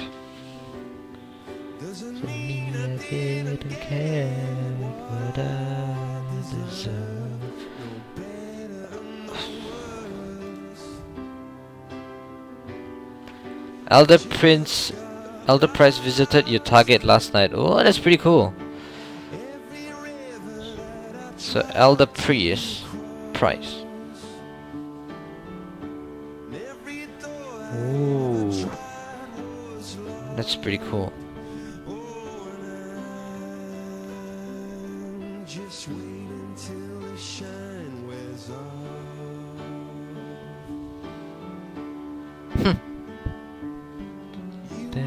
Me a big fish. He was the jailer, so rip. So you know, Elder Price visited Dinosaur, but Dinosaur didn't die. Whoa. Whoa, whoa, whoa.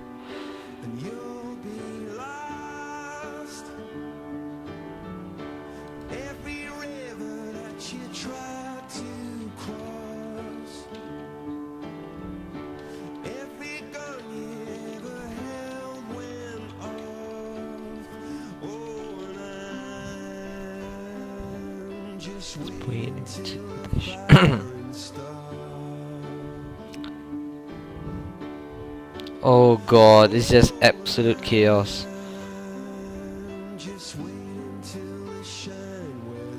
Looks like everyone's voting for non-mafia. I'm just not gonna vote.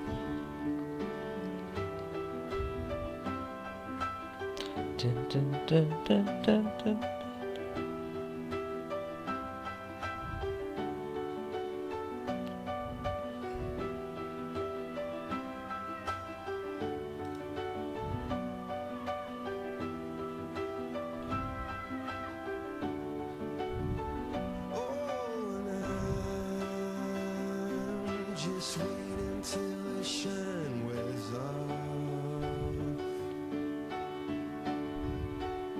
Oh boy.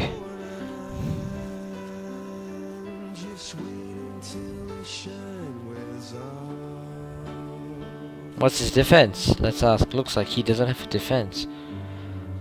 Damn. Damn.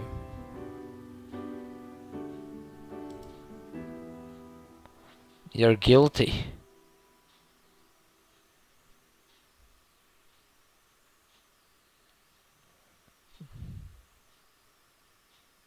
He's died.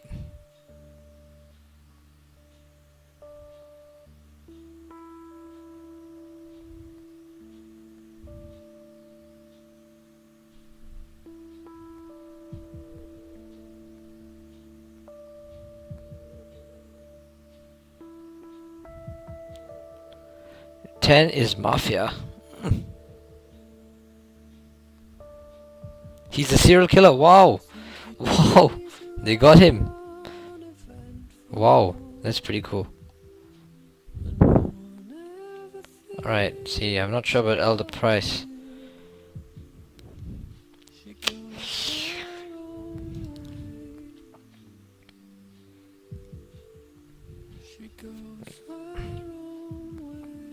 Alright, so we still haven't killed the mafia. We killed the serial killers. There's no werewolf. There's 3 more people we need to kill. The mafioso, the framer, and the godfather.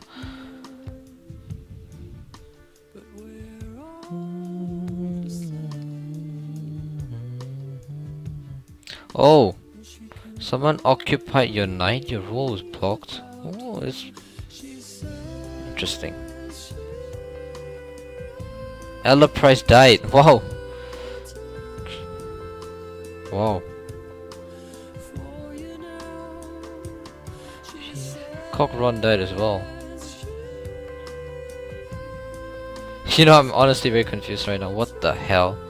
Okay, that's one of the people you're supposed to kill.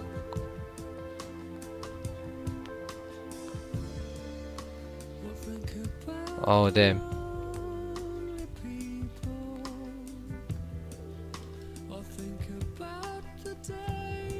What? Completely helpful, man. What?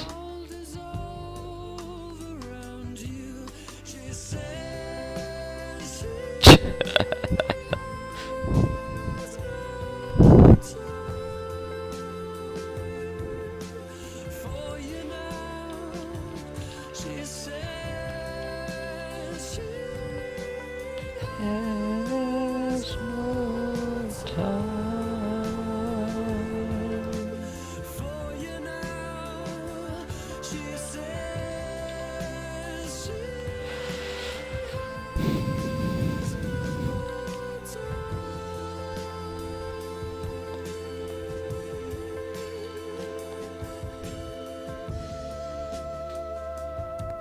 Whoa. Honestly, this is how it is. I have no idea what the hell is happening.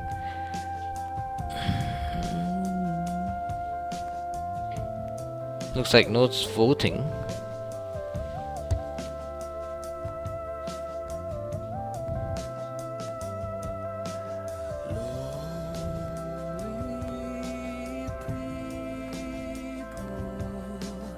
Edward Bishop is put to trial.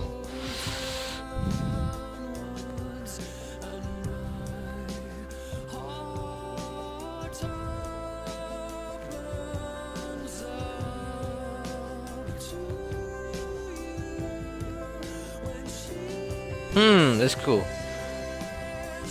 I think he's innocent.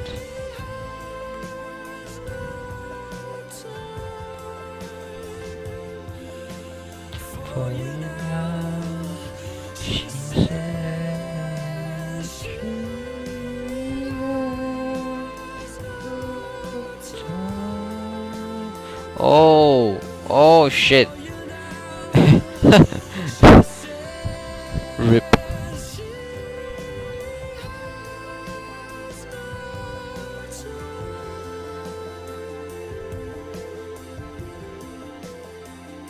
What was he?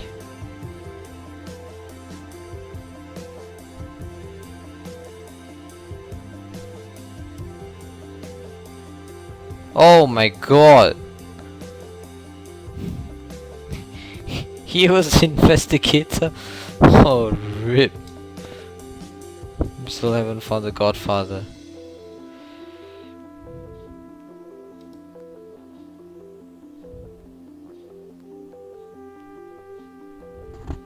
Let's change up the music, right? Let's go temper trap time. Temper trap.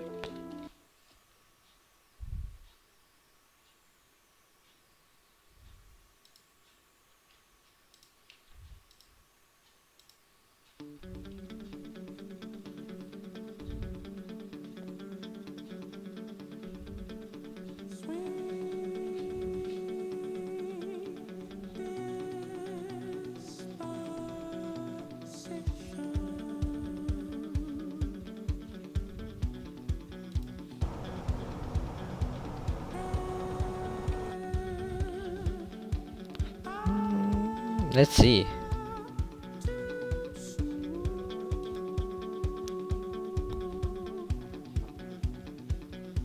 Alright, looks like Why Not is a mafia, apparently.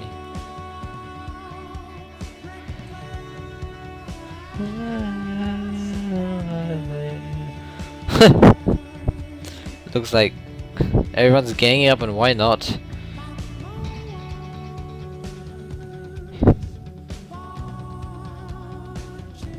Yet, to be honest, I'm actually quite bored. Let's not play this. Yeah, let's just leave.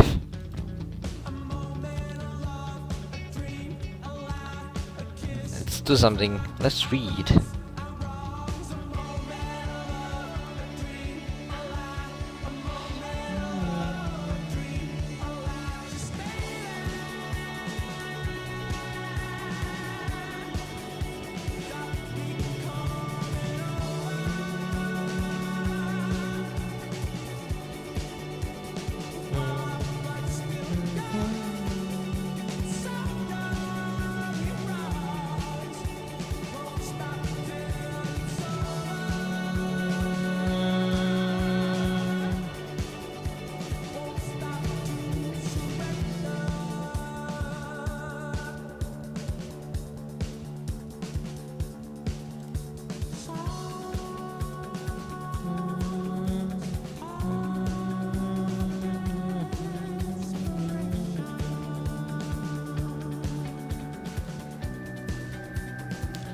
Yeah, man.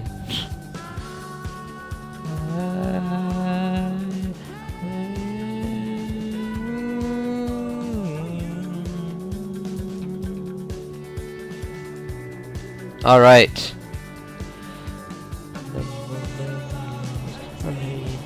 I can see top of descent approaching. That's around 299 nautical miles away. Still pretty far.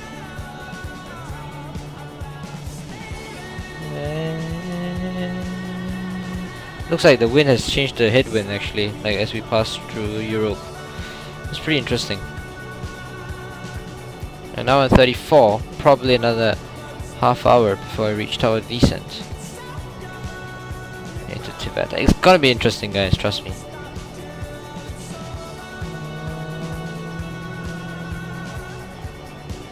You don't want to miss it.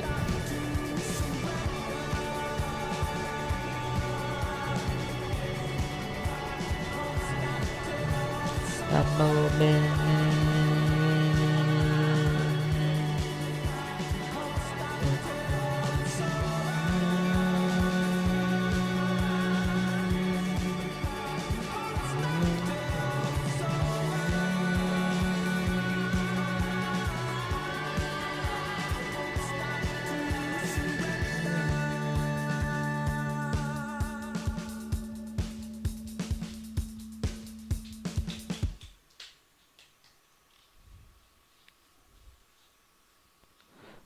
You can reduce the stream quality. Wait, you can't.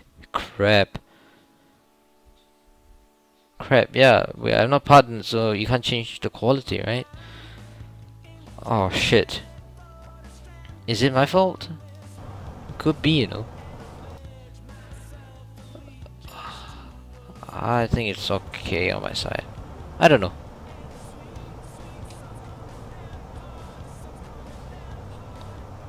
The frame rate is tanking though.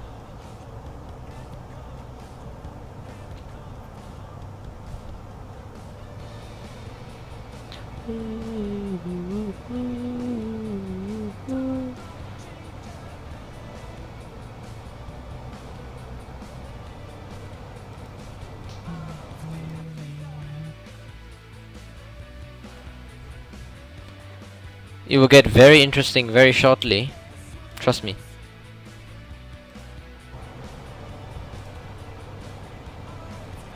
There's so many altitude and restrictions that we need to follow. It's crazy.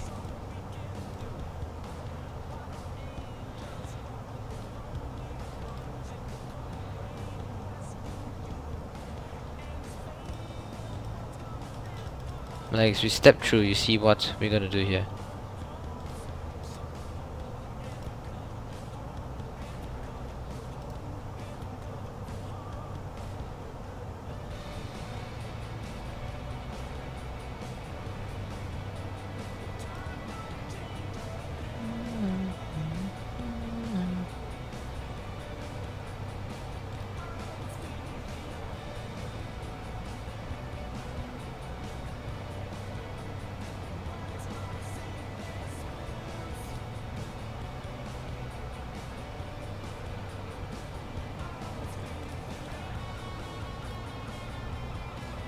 Once the top of line marker reaches somewhere around here, we will do the before descent checklist as well, and we fill up the FMGS with the relevant performance.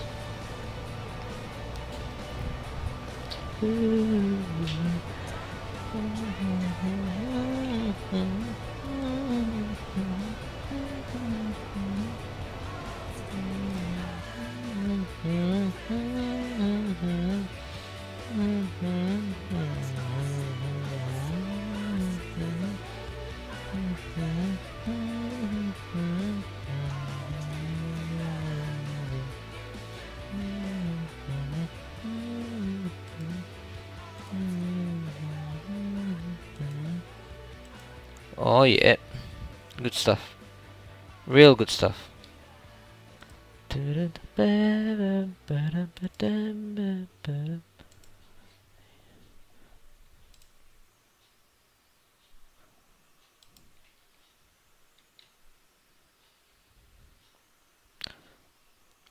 Maybe. Tomorrow we will do explain, and then on Saturday. Saturday was it? Oh, Friday night. Friday night. We shall do some FS labs again, and maybe pick up some more new sceneries that we can fly around. I know Malaga was just released.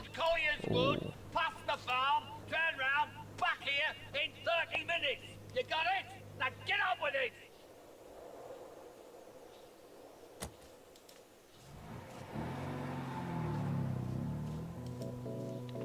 And actually, you realize that I mostly fly in Europe. I don't have any sceneries for America. Yep. Pretty cool. Don't.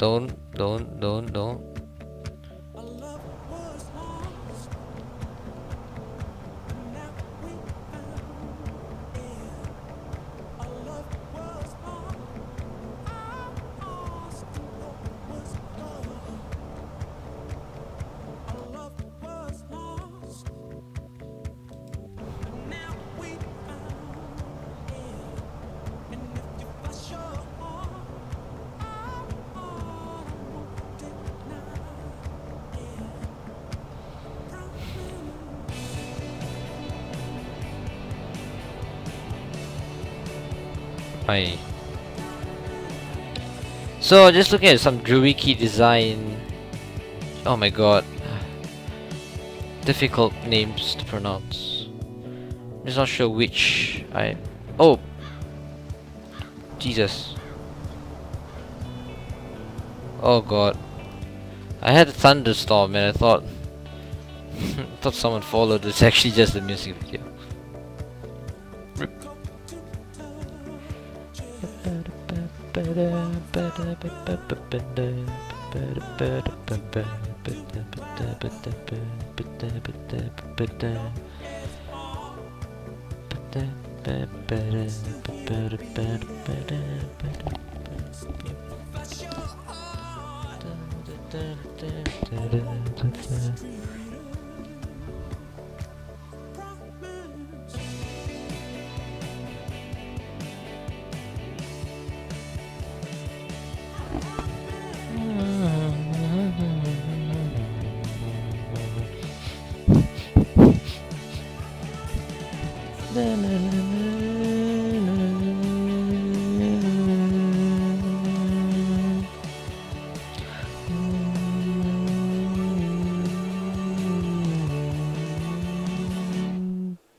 Get a bloody move on.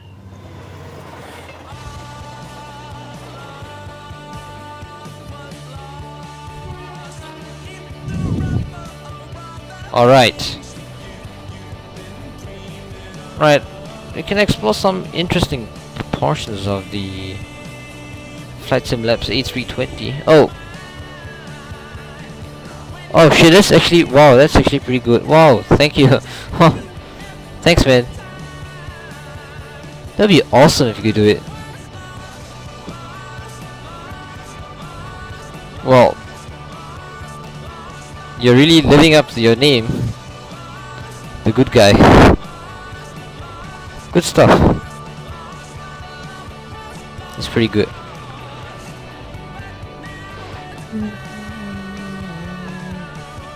Have you tried like clicking Don't you have an option to like click forget password or something?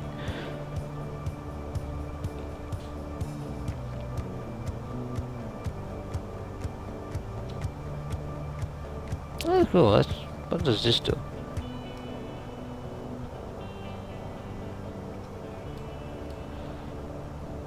Can I just leave it here?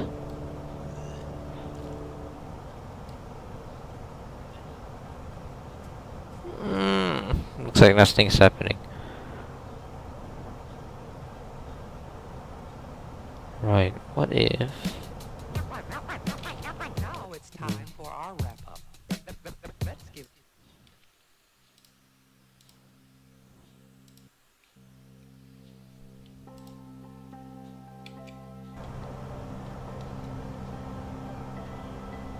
And one of these controls the flight controls. This as well. The IDGs control it. It's basically a connection between the generators and the aircraft. So if you reset those in mid-air, you're not gonna get them back until you go back to the maintenance hangar, and then they physically reconnect it. What else? Like looking at the temperature, you can see that the cabin is a little bit on the cold side. The what's it called? The baggage compartment, the aft baggage compartment. Right, let's see. Because recently on AV Herald, I think it was in an Airbus A320. I can't remember. One of the aircraft had a cargo smoke indication. Look at that.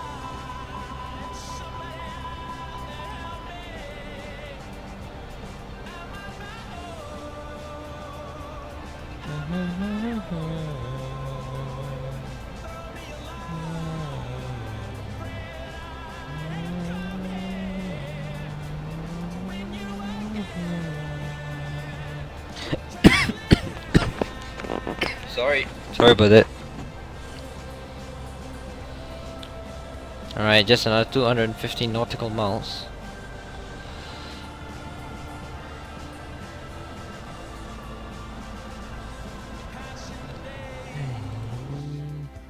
It's pretty cool. It's a very quiet day on Twitch, and that's helping me a lot.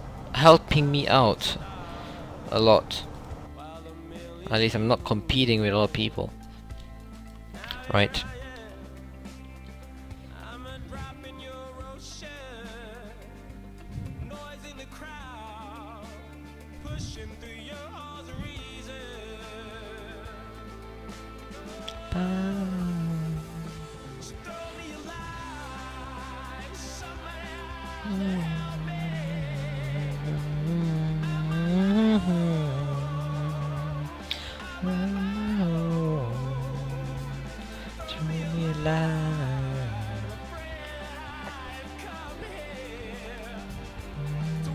Wow, it's 3:43.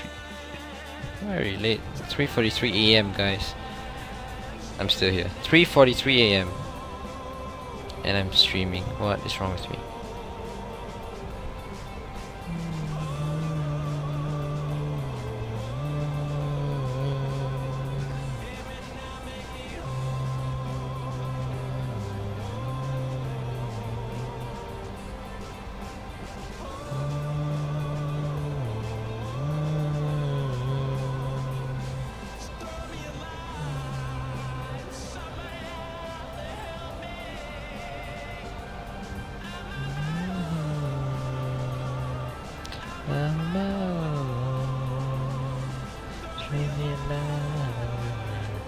I had to wait 3 days for the password to get reset. Wow. Shit. Oh, I didn't know there's such a thing actually. Well, I guess it's too bad then. But it's a thought that counts. So thank you for that.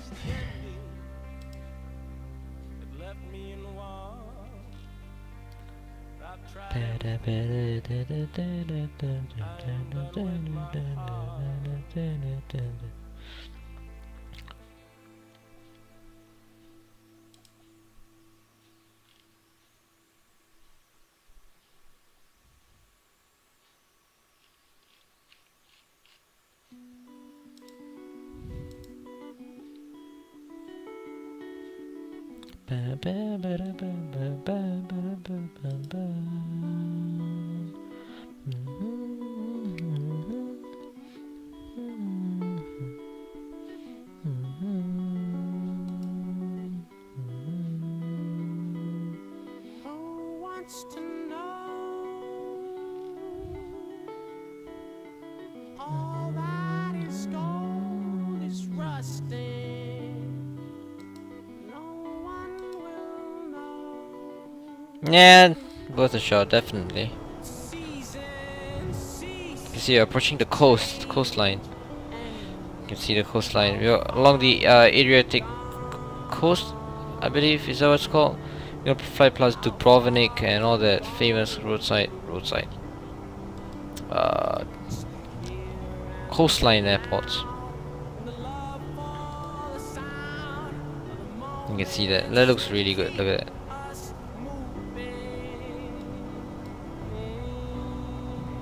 You can see it.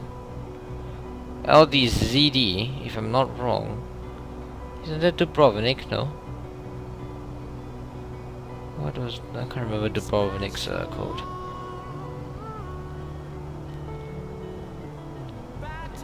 Look at how crisp it looks. So very nice. Tomorrow she's gone. And if not someday, somehow.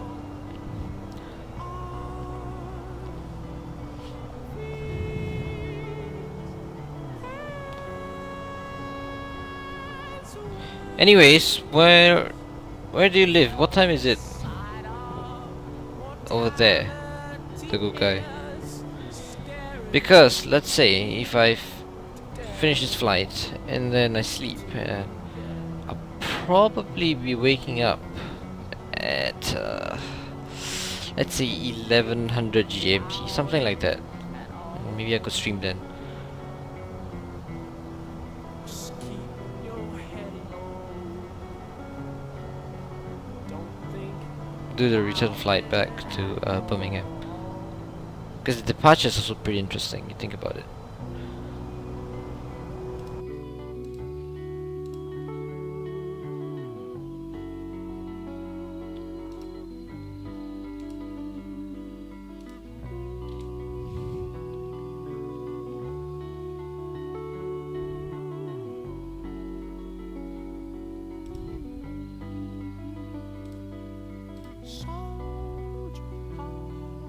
soldier on, keep your heart close to the ground. Soldier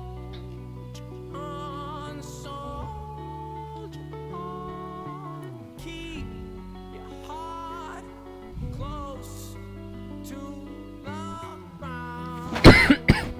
Excuse me. Think about it at home. Almost reaching 2 hours of flight. Oh wow, it is 9:47 p.m. Oh, that's pretty cool. Ah, that'd be early morning for you, wouldn't it? Let's see. Add another 8 hours to the time. That would be... Yeah, that'd be like very early morning. Oh well.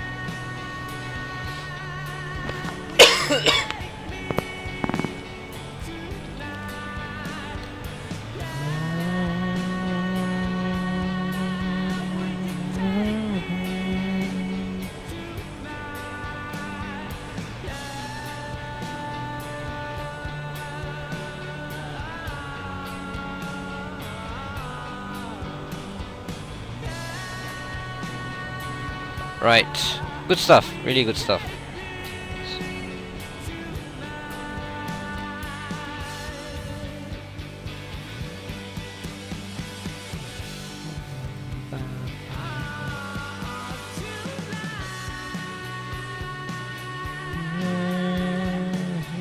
Let's see if I can hit 10 followers by today.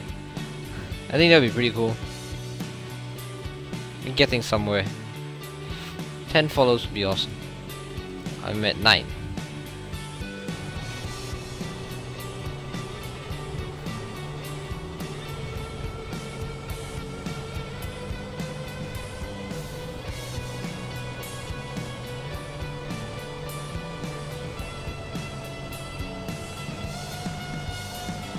Ah, that's cool. You're on off tomorrow. Well, I'm on off tomorrow as well, and that is why I can stream today.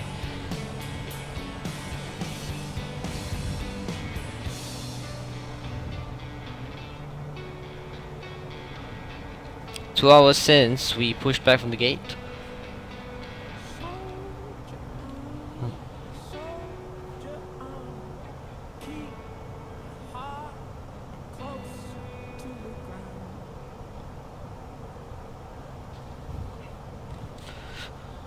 Good stuff.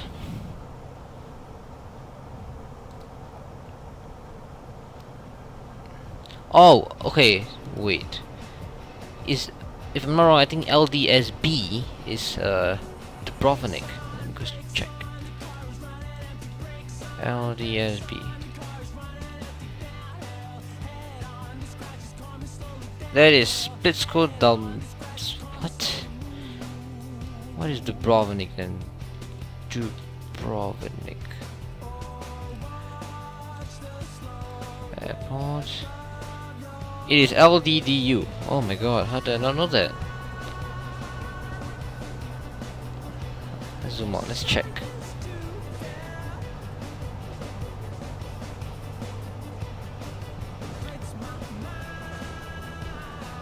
Did we pass it?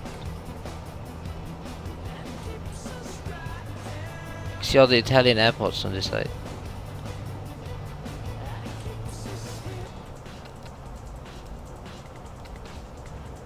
Yeah, there you go. You can see Italy basically. You can see that, right? That is pretty neat. That is really neat. Look at that. See you falling along the coastline. And that is Italy over there.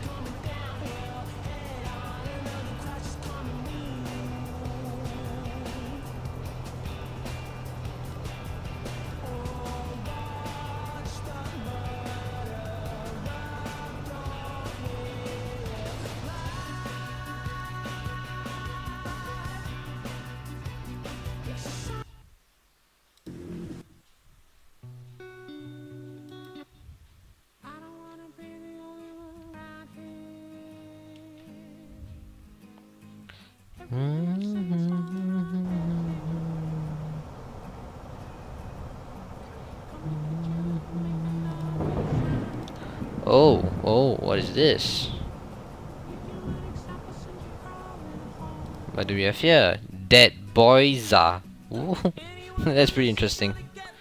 Dead Boyza, thank you for the follow.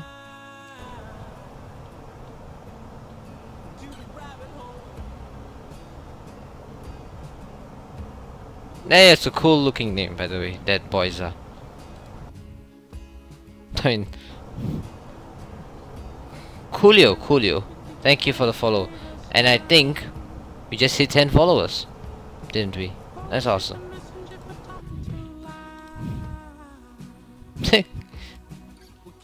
A little yay.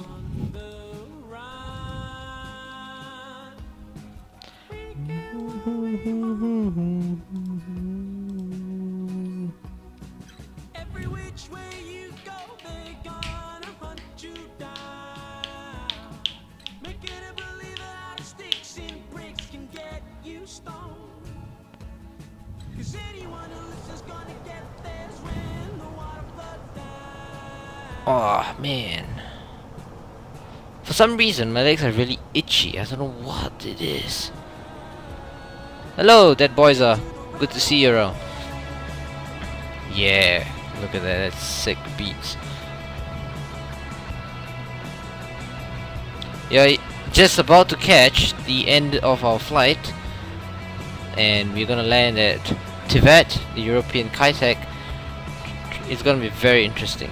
Well, we're gonna place bets. Do you think I'll go around? Or do you think I'll nail it on my first attempt? With the IXE-737, the first attempt was almost a disaster because I landed halfway down the runway. But the second time round was an absolute grease of a landing. But that's inexplained.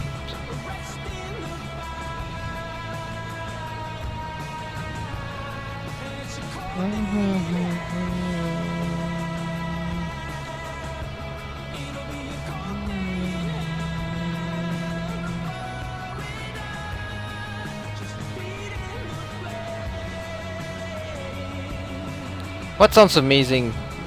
The whole prospect of me landing, or like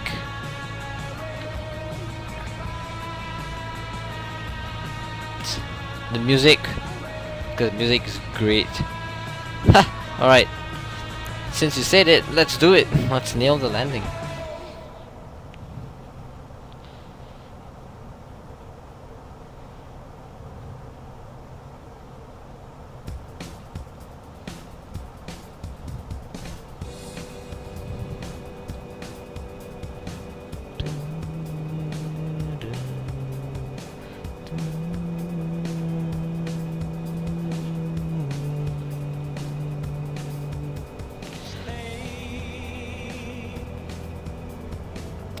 Oh wow, thank you so much. It's awesome to have such feedback.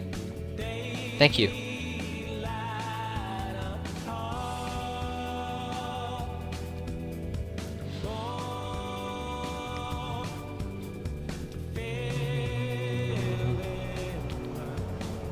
Oh, good stuff, really good stuff. So yeah, as I was showing, you can see Italy, a little bit of the Italian coast over here. On this on the side. This is the green portion here is Italy, and this portion is Europe. And we are landing somewhere over here.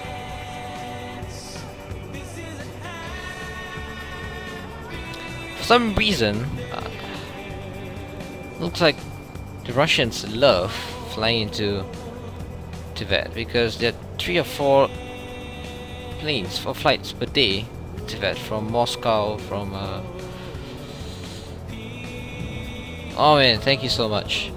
Really appreciate when you have these kind of people as well. Right, tomorrow, I think I said this already. Tomorrow, if you guys are interested, I will stream Blender. Try and stream Blender, see how well I can do creating the Learjet 45. Yeah, and we shall play some X-Plane. Well, interesting. I have a interesting thing is that I have multi-crew experience, so it's like an FS2 crew, but X-Plane style, and I can use it with the IXEG-737 as well. And that is pretty cool because I can communicate using my voice. I can say like cockpit flight preparations, and he will do everything that's required. So be sure to catch that.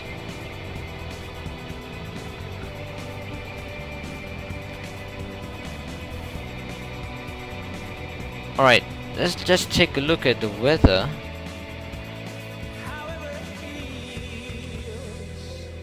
Tibet, alright. Winds are basically calm. That is very nice. There is no visibility issue and there's no rain.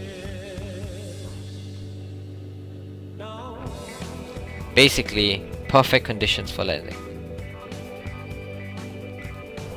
Perfect conditions for landing.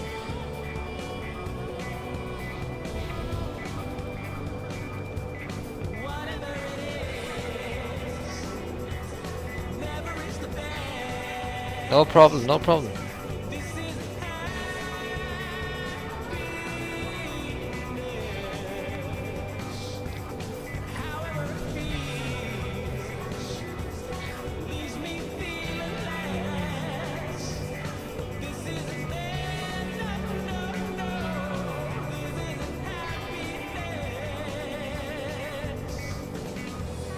Alright, good stuff. Real good stuff. Alright, I think we can start programming the arrival.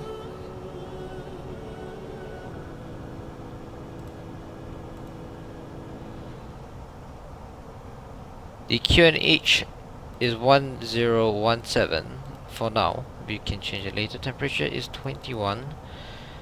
The winds, ground winds are 100 at 3. And minimum descent altitude is 2600 feet. That is something very important here. You don't want to descend past 2600 feet because there's a lot of mountains in the region. And you're just descending and trying to land at a place that is wedged in between two hills. Interesting fact. You can't land at night.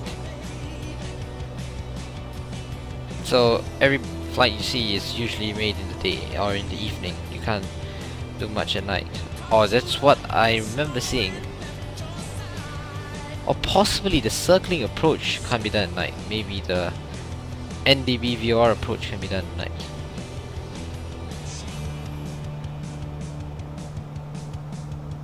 Alright, we are close to top of descent. Just another 62 miles.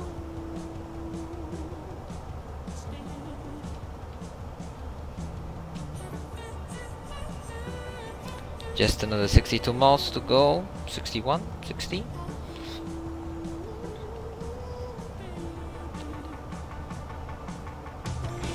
No problem, no problem.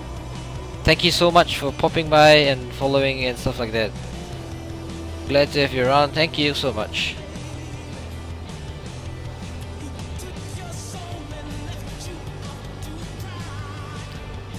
Once we reach top of descent, I'm just gonna cut the music. And it's all about the landing. It's all about nailing it.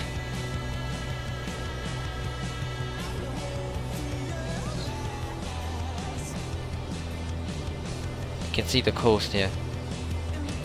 Pretty good stuff.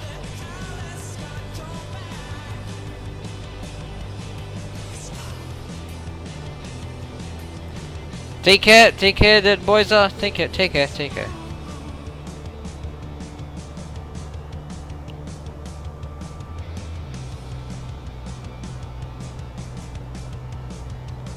Look at the winds. The winds like are basically calm. That's very interesting. At this altitude, that is very, very odd. Alright.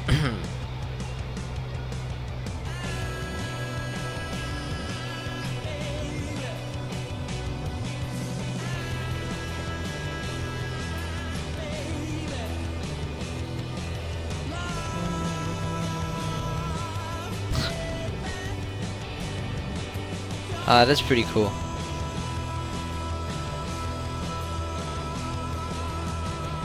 Trust me, this is just FSX, and you can see the anti-aliasing and all that stuff that can be improved. And when it comes to P3D, it's gonna be mind blowing. Trust me.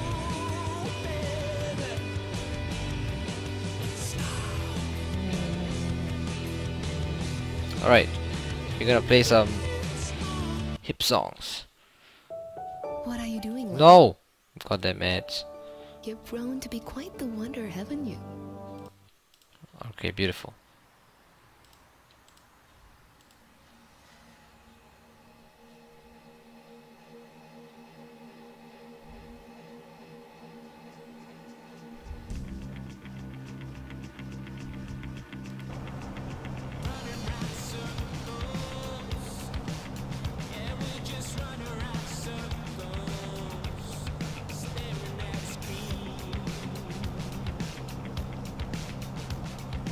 Okay, boys, last song.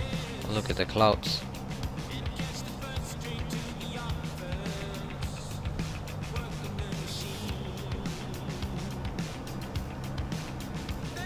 Alright, we're gonna do some before landing checklists. Let me get my pad up. Oh, Jesus Christ, 3%. RIP.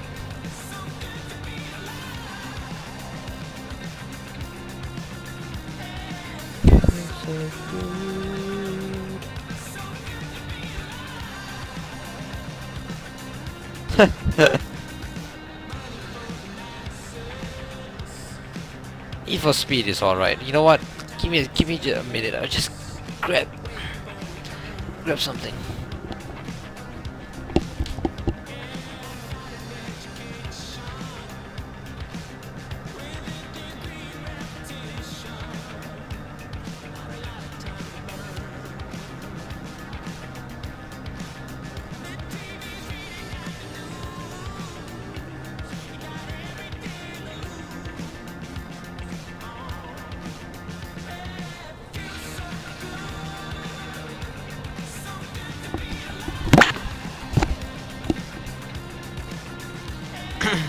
Feels so good to be alive. Feels so good to be alive.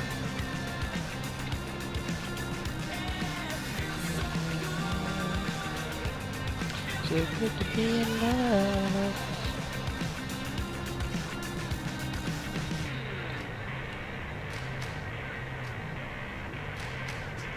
Alright. I think we can start doing the descent procedure. Alright, so looking at the MCDU, McDo as they say, we can see the QNH is set, we set all the temperatures and everything looks good. Landing configuration is definitely full. It's a short runway.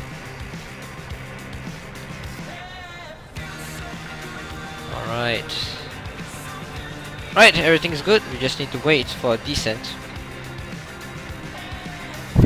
So good to be alive.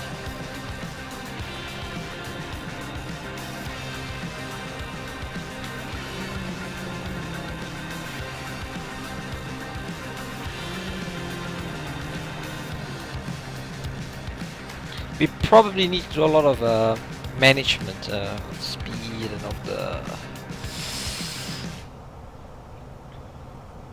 altitude and stuff like that. Alright, let's stop the song here. Beautiful, beautiful. Now we are really gonna focus on getting this baby down.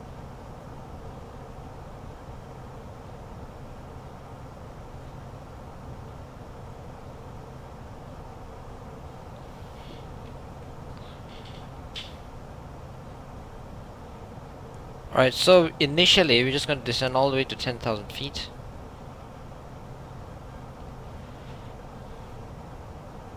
And we will see where we can bring the aircraft from then.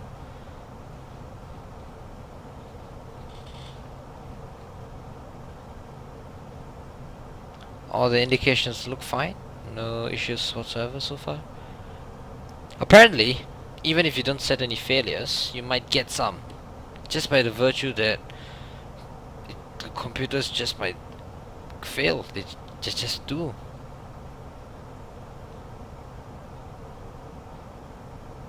There we go, the airport is just coming up.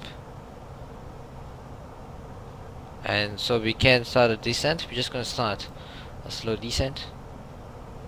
The aircraft will pitch there. It's gonna be quite interesting, trust me. The aircraft will pitch down a little bit. We'll keep around 1,000 feet per minute descent rate, and we'll keep that vertical path until it meets the predicted vertical path. And as you can see, these two magenta lines means that if the speed falls in between any one of these, the autopilot will try to keep the speed in between these two lines. And that's if it's on Mach and it's on descent. If it's on open descent, look what happens if I pull this. It will maintain that speed. Or we're just gonna keep it at descent for now. And we're keeping 1,000 feet per minute, as said, until this pink line, this pink dot you see here. Come on. pink dot will start matching up with the altitude, and then the vertical speed will be adjusted so that we will be following this pink dot.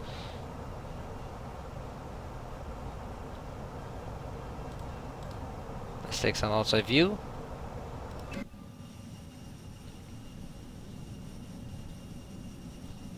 No problem, no problem. I say we still got 20 minutes before touchdown, and anyway, coffee at this time of the night? Man, you must be strong. No worry, I've done more crazy stuff.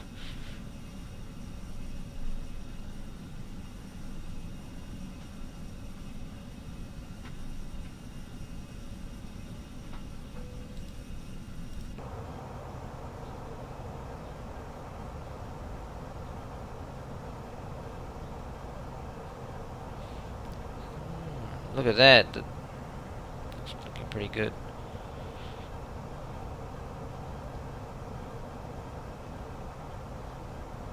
No worry, you won't miss it.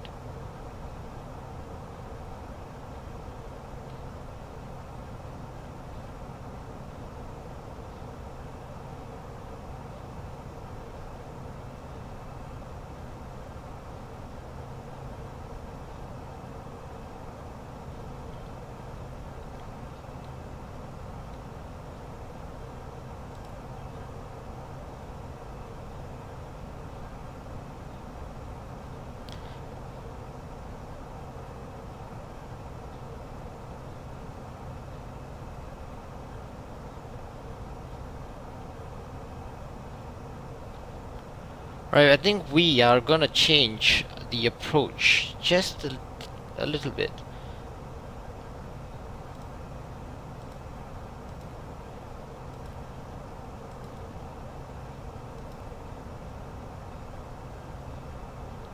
Maybe not, we're just gonna keep it like that. I don't want to mess around. You can see the pink dot is slowly chasing us down. And once the pink dot reaches here, look at the flat. The vertical rate will start increasing negatively. You know what I mean. And you can hear the aircraft like vibrating as the engines are going to idle, indicated by the flashing idle sign. It's so nice, really, really so nice. Very nicely done. Excellent job by whoever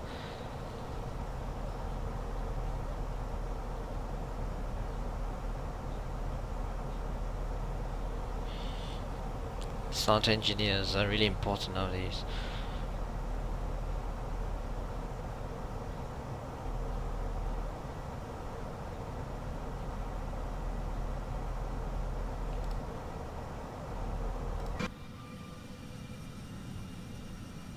Sending to Tibet.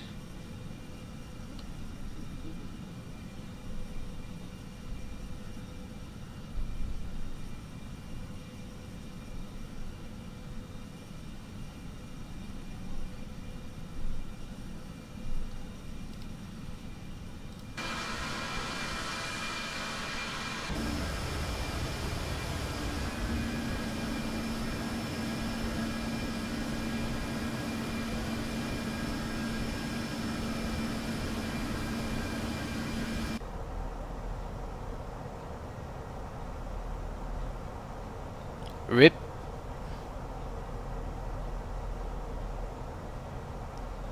You can see the turn that I have to make over here. The CF is the fix where I have to start making the turn into the runway. But I'm not going to trust that. I'm just going to look at the DME, which should automatically... Wait a minute. There we go. Look, Dubrovnik is... Dubrovnik is right under us. Wow, okay, I didn't know. They were pretty close. So, I'm gonna get OpEx's scenery. Hopefully in the future. Where is Dubrovnik?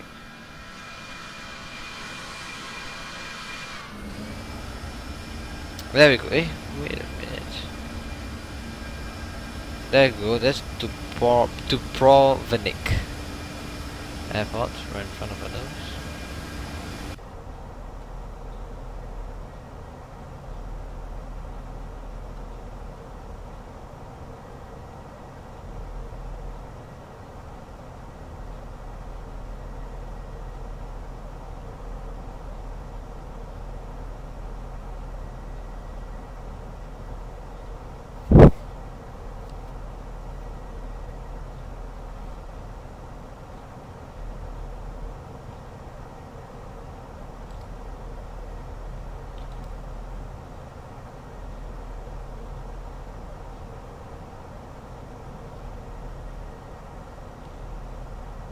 So after test,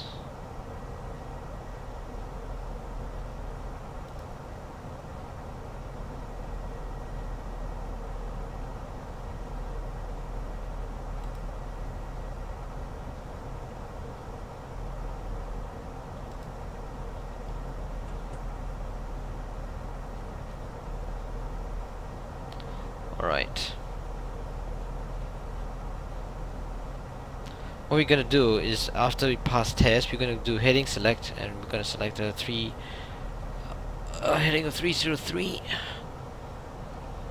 and then from then we will descend manually until we reach 3.9 before we make a cut in, before we reach 4, and then we make the final turn into the airport.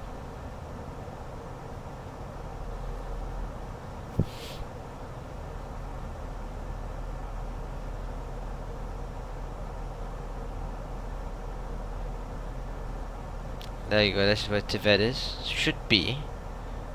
That is approximately where it should be.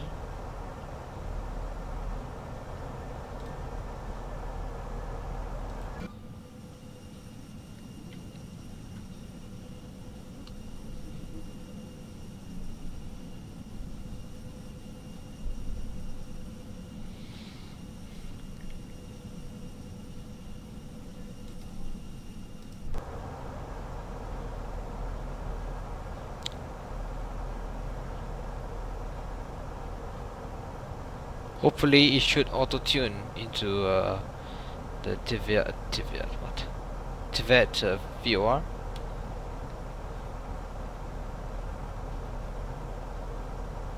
There is it. There you go.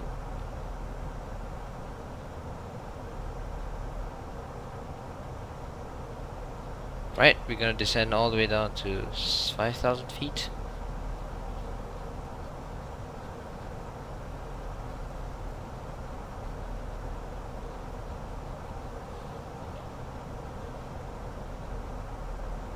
We can turn on the seatbelt signs now.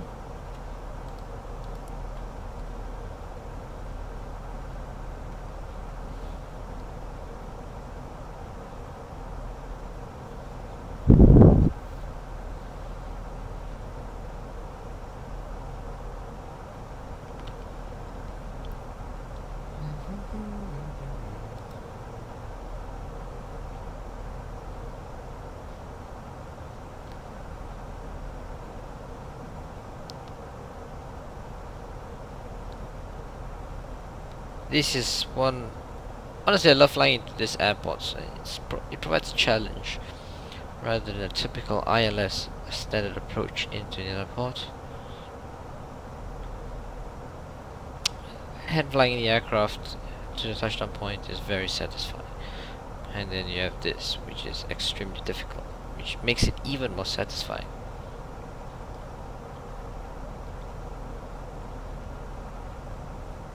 Anyway, one interesting case I just read about a couple of weeks ago with an EasyJet at Paphos.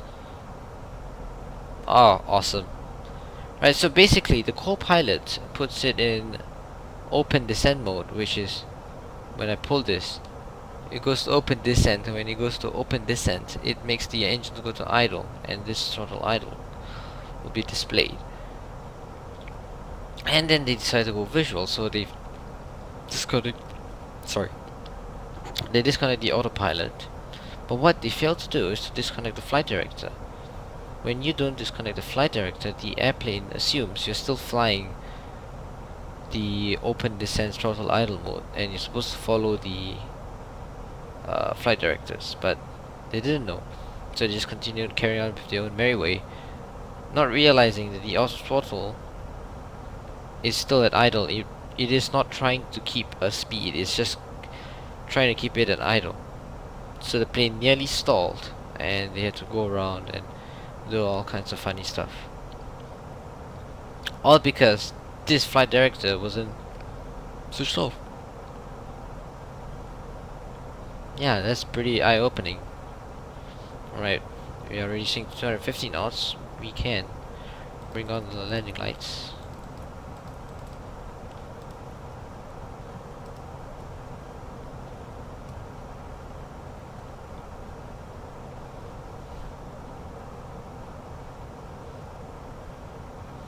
I got something.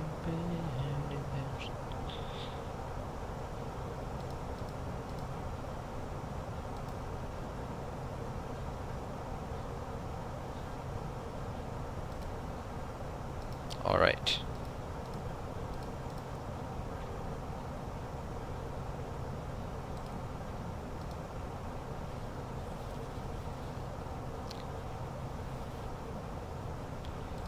This is why, as an Airbus pilot, you really need to understand automation.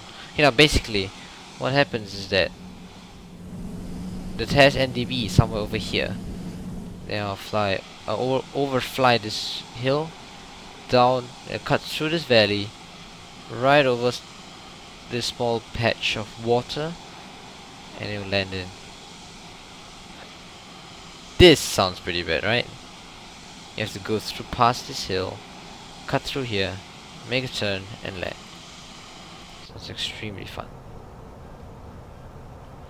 Alright. The QNH is 1007.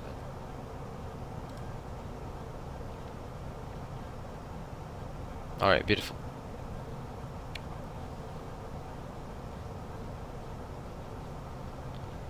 I'm gonna manually bring the speed back down by myself. Put it at 240, keep the speed manageable.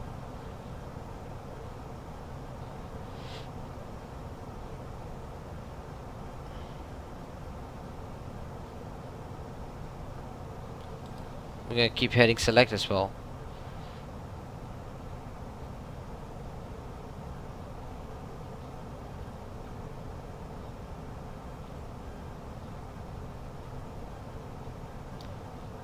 We keep heading select, and then after that we will put a direct to test once we reach the required altitude.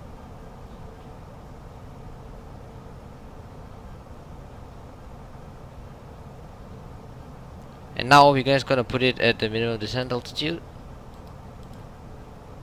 Oh shit. Alright.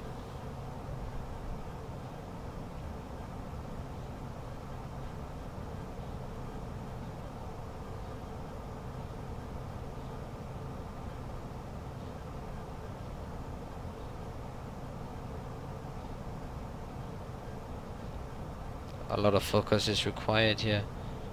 So if I'm quiet, sorry about that.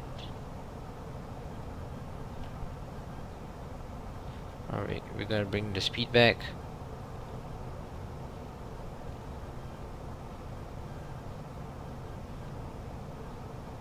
We're gonna manually activate the approach phase. Our approach speed is 139 and our landing speed is 134.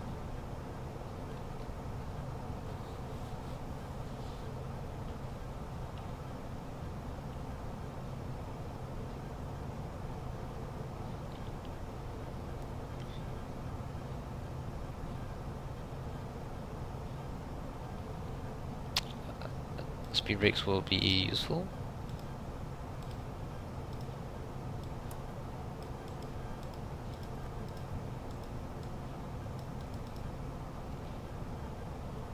Get the speed down quickly. Once it passes the green dot, we can quickly put flaps on.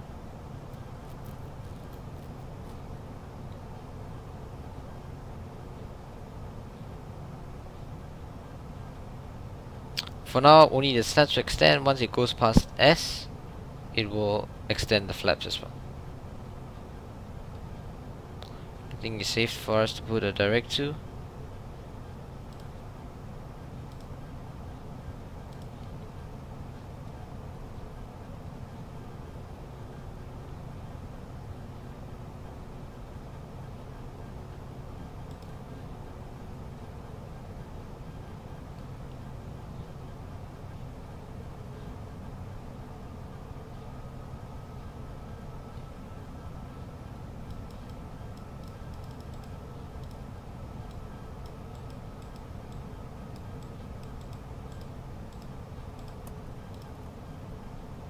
Okay, good.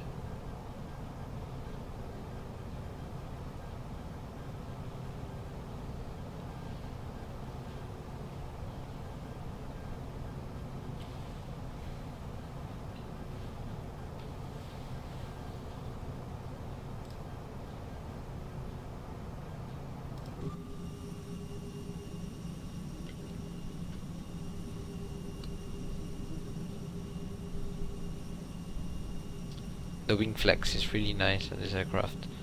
Not a lot, but you can see.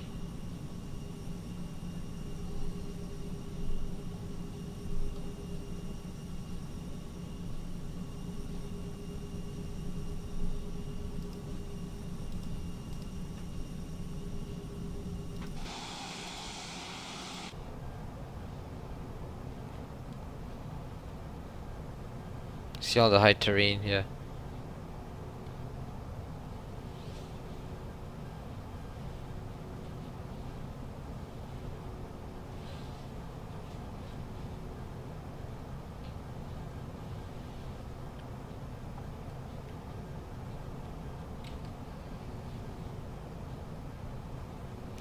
And after tests, we need to make sure that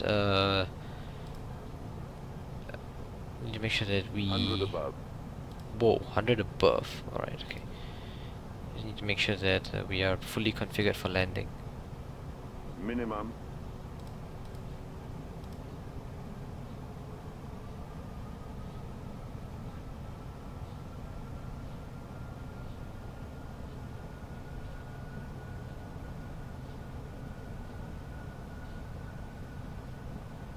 Alright, we'll slowly bring the speed down.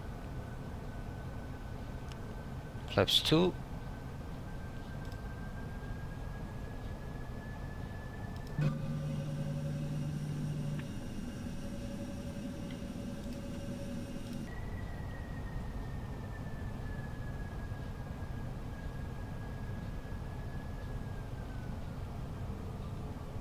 I can bring that all the way to our final approach speed.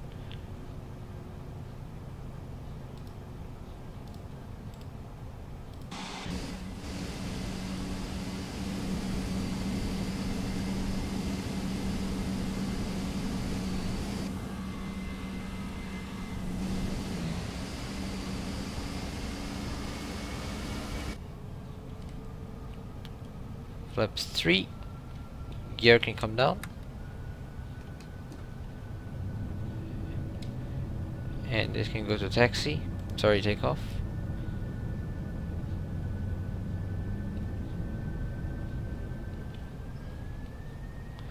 Well, when I'm gonna land, I'm gonna give myself a pat on the back. I'll drink water, and that's about it. And go back to sleep. Because it's almost 4:30 AM here. Definitely need some sleep.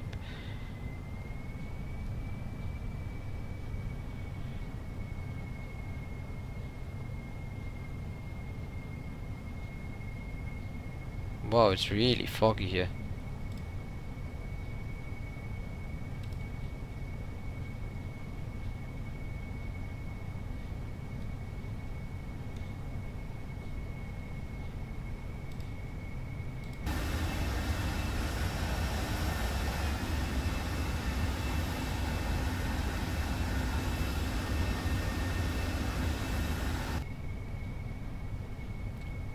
Nice, we are fully configured for landing. Everything looks good. Spoilers can be armed.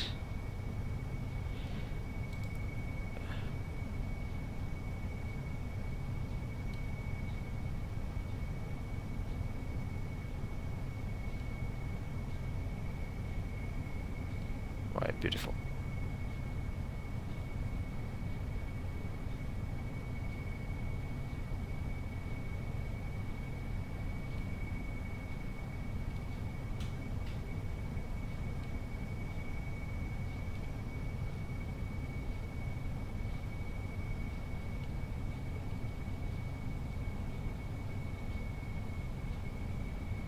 So as a test, we're going to put 303 in the heading.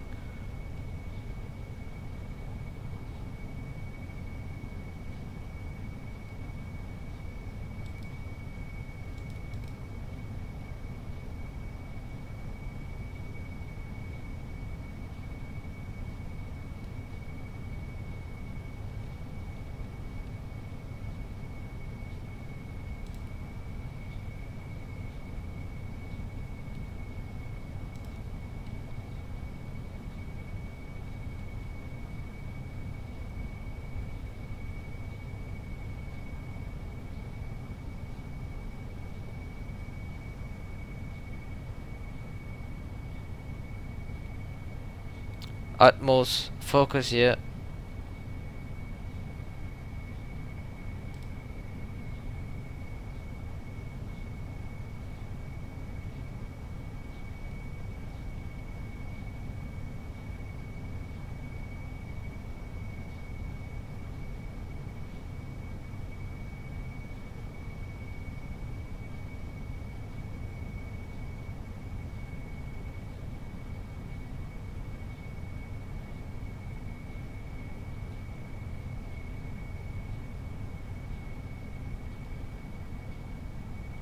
Yeah, man, you've been super awesome so far. Really like it when someone's like around for that long and then communicating. Doesn't make it a very lonely activity. So thank you so much. And well, we're gonna nail this landing, aren't we? Alright, we're gonna pull the heading.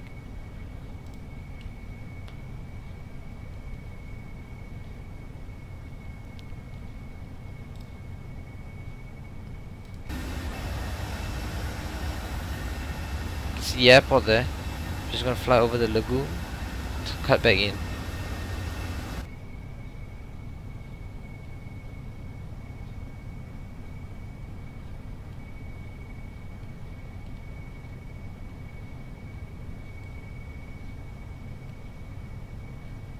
Since we just saw the runway, we're just gonna continue ahead with the approach.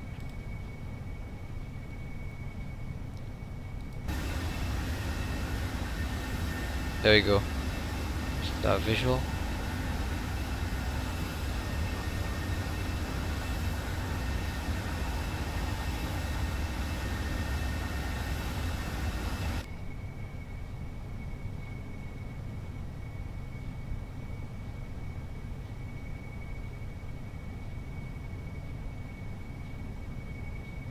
Alright, time to disable the autopilot and 2500. we're gonna slowly descend.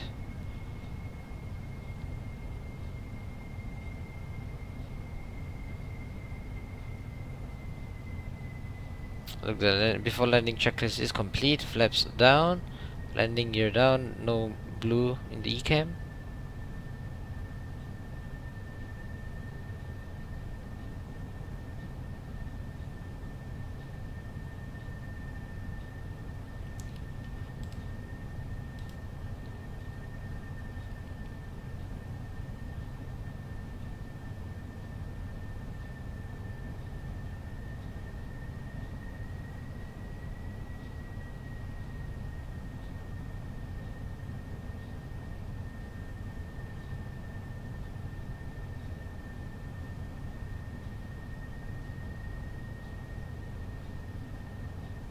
I'm aiming for the opening in between the two lagoons.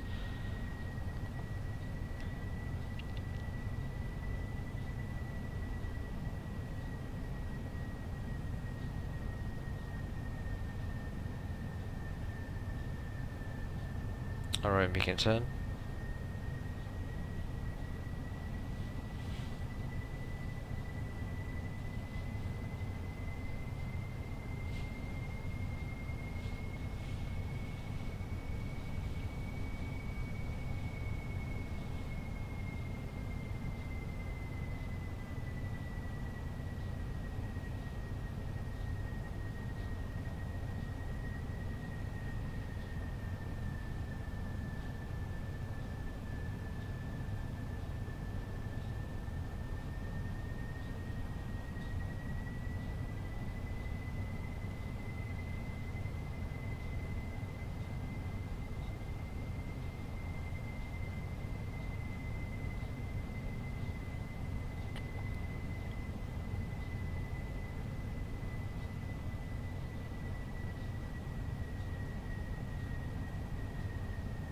Oh wow, let's go, man.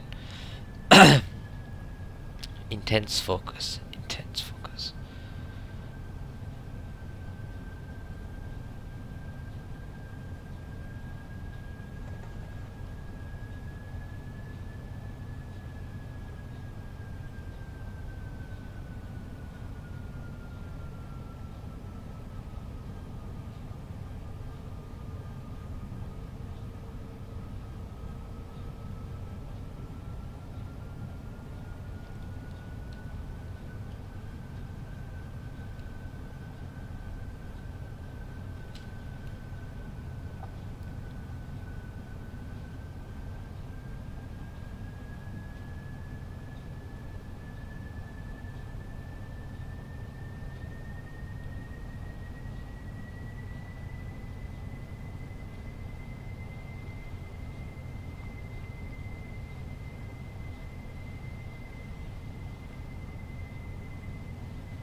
1,000.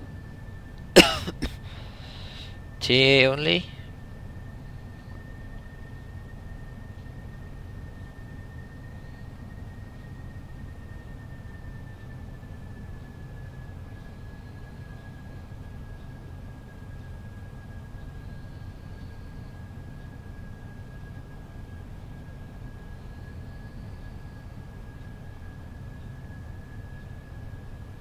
Come on, I can do it.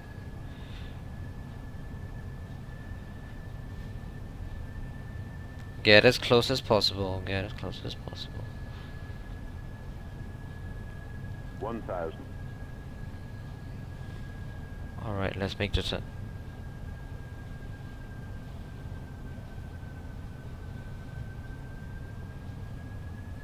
Oh boy. Oh boy.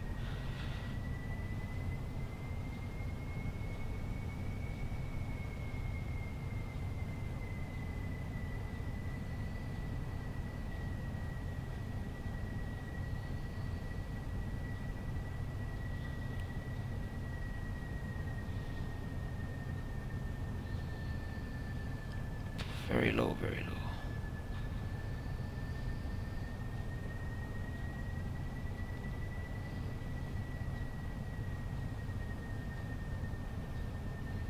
Come on, you can do it.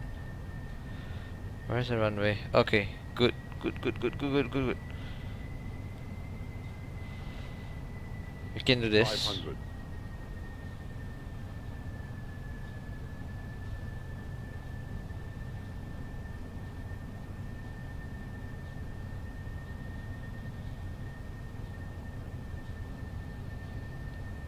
4. The winds are good. The winds are still good.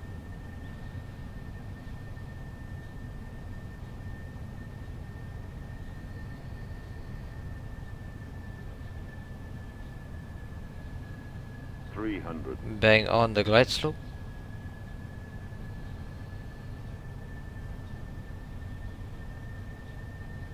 Going a little bit high.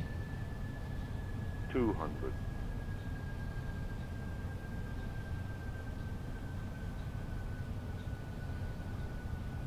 100. 30. 20. Retard. Ooh, ooh, flaring, flaring. Oops, oops, oops. 10. 5. Alright.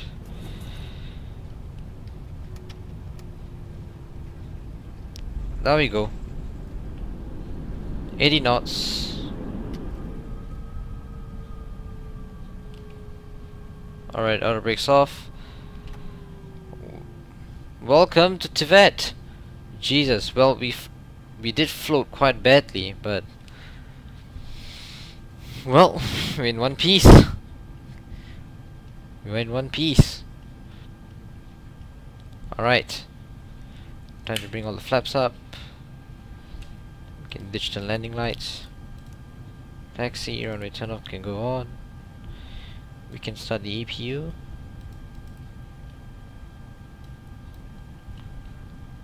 Ditch the speed brakes.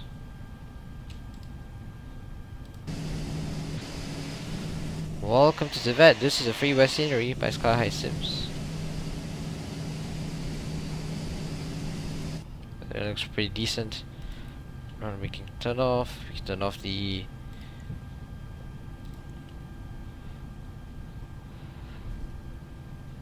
well, it could have been better, but that's a result.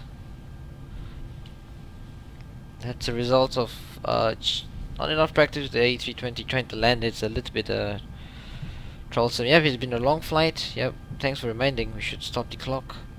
2 hours 50 minutes since we pushed back, and 2 hours 43 minutes since we took off.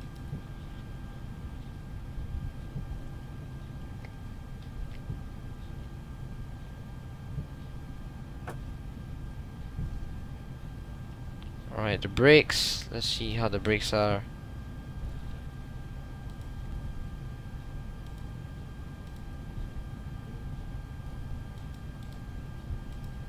Wheel. Ah, the wheels okay, they look fine. Not very hot. Thanks, man. Yep, it's been a long flight. Actually, this should be my longest A320 flight with the FS Labs A320X.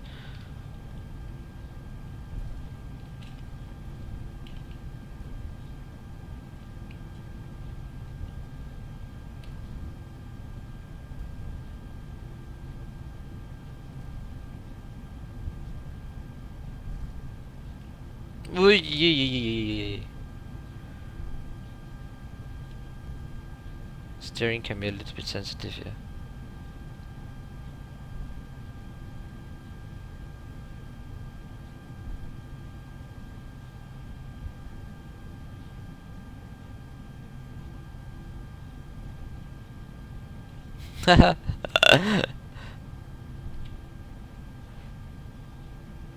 Actually, if you want to see a perfect landing here, you should go and watch my video on my YouTube channel.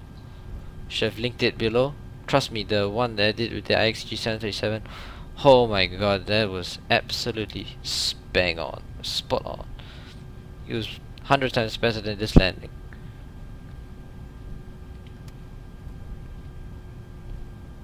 Really, just go take a look. Alright, we can perform the after landing checklist. Bring up the checklist. We can landing lights are off, strobe is on auto, spoilers are disarmed, flap 0, engine mode selector is back to norm. Oh, it's always been norm. Right, the TCAS can go to standby. Anti-ice not required, APU is on, brakes not required, sorry, the temperature, yeah, perfect. Right, we can bring out JSX. Gate, we're gonna get to park at gate 6. Nope. Okay, good.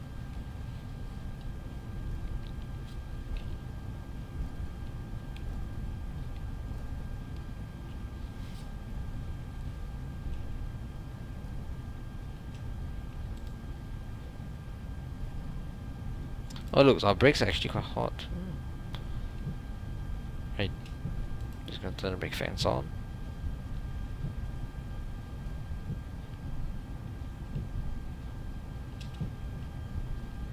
Can you hear that sound? That is the brake fans. They're very loud. And they're pretty cool.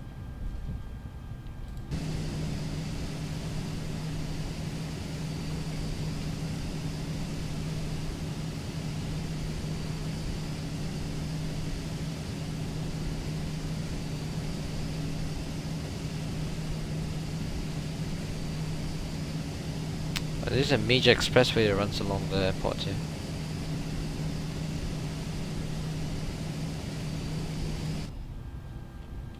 I tried designing Tibet actually. Oh, thank you so much, the good guy. I usually post all my YouTube videos, sorry, my Twitch videos up there, so.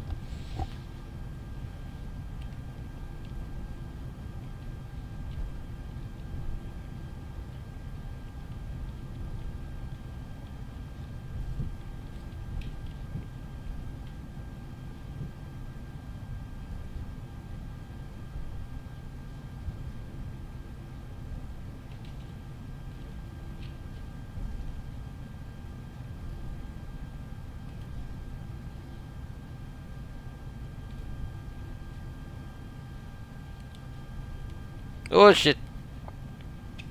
Okay, this is gonna be a little bit tricky parking because it's not a very orthodox parking.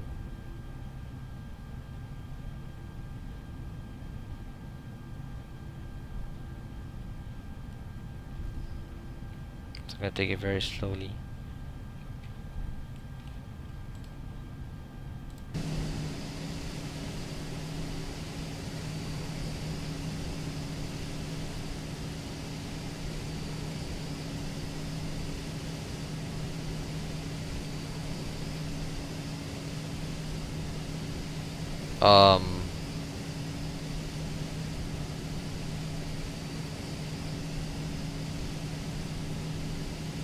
Marshal. Oh, okay, okay. Right, correct.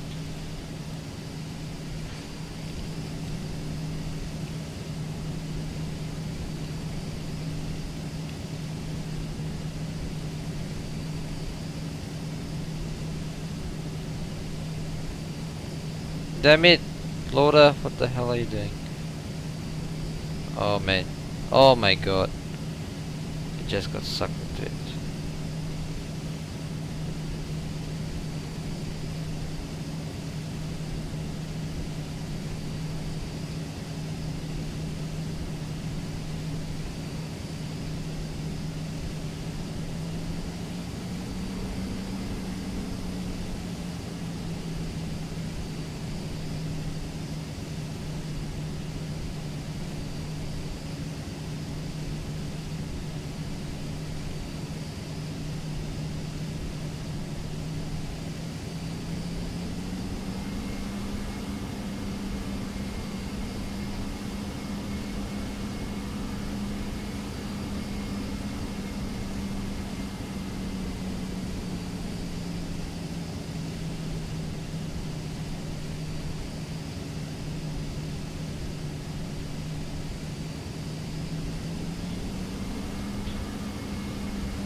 Okay, I guess it does it.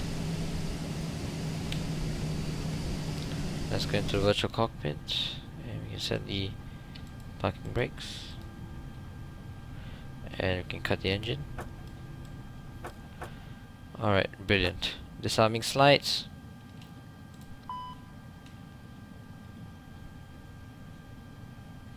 What? Engine to fail? What are you talking about, mate? Oh shit.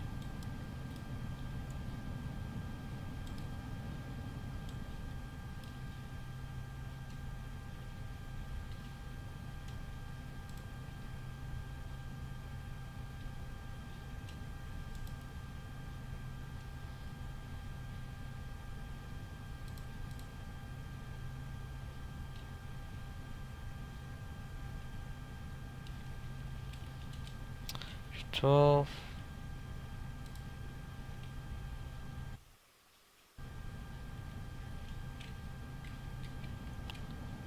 Gate. Oh shit.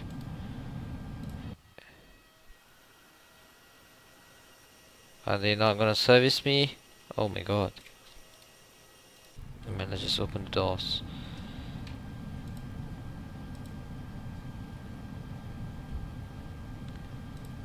Right. You hear that sound there? Let me turn on the brake fans. You hear that? Holy shit, that sound is sexual. Are they gonna drive here to me? Please tell me they are. No. No.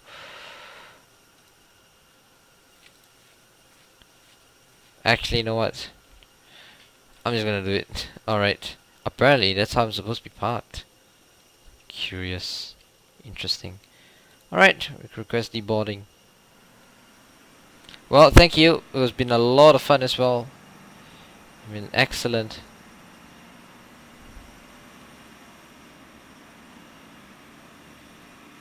Beautiful aircraft. Really hit. Tibet, of course Tibet is in Kitec. Go read online. Tibet is known as the Kitec of Europe.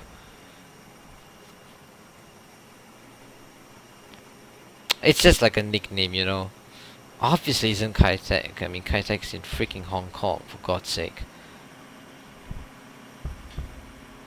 Well, if you just joined Simply Bacon, you kinda like missed everything, sadly.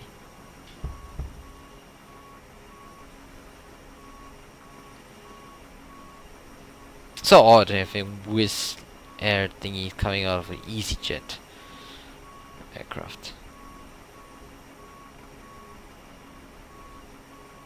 Oh well. Well, thank you all for watching. Look at that, it looks nice. I'm just gonna end it like that.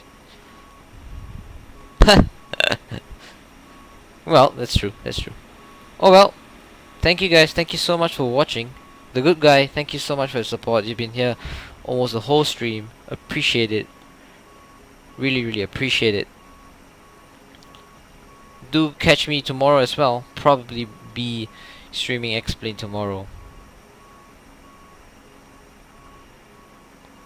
Oh, look, I like the GSX bus.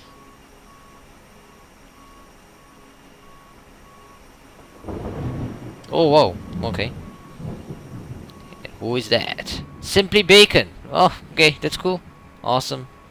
Thank you for the follow. Thank you so much. Tomorrow we will be streaming X-Plane 10 and Project Learjet 45. And hope you guys will come and catch it again. And we will have some fun with the IXCG 737 as well tomorrow. And we will have some fun trying to not screw up Blender. And thank you so much. Thank you so much. Thank you so much. We'll see you guys soon. Take care. Goodbye.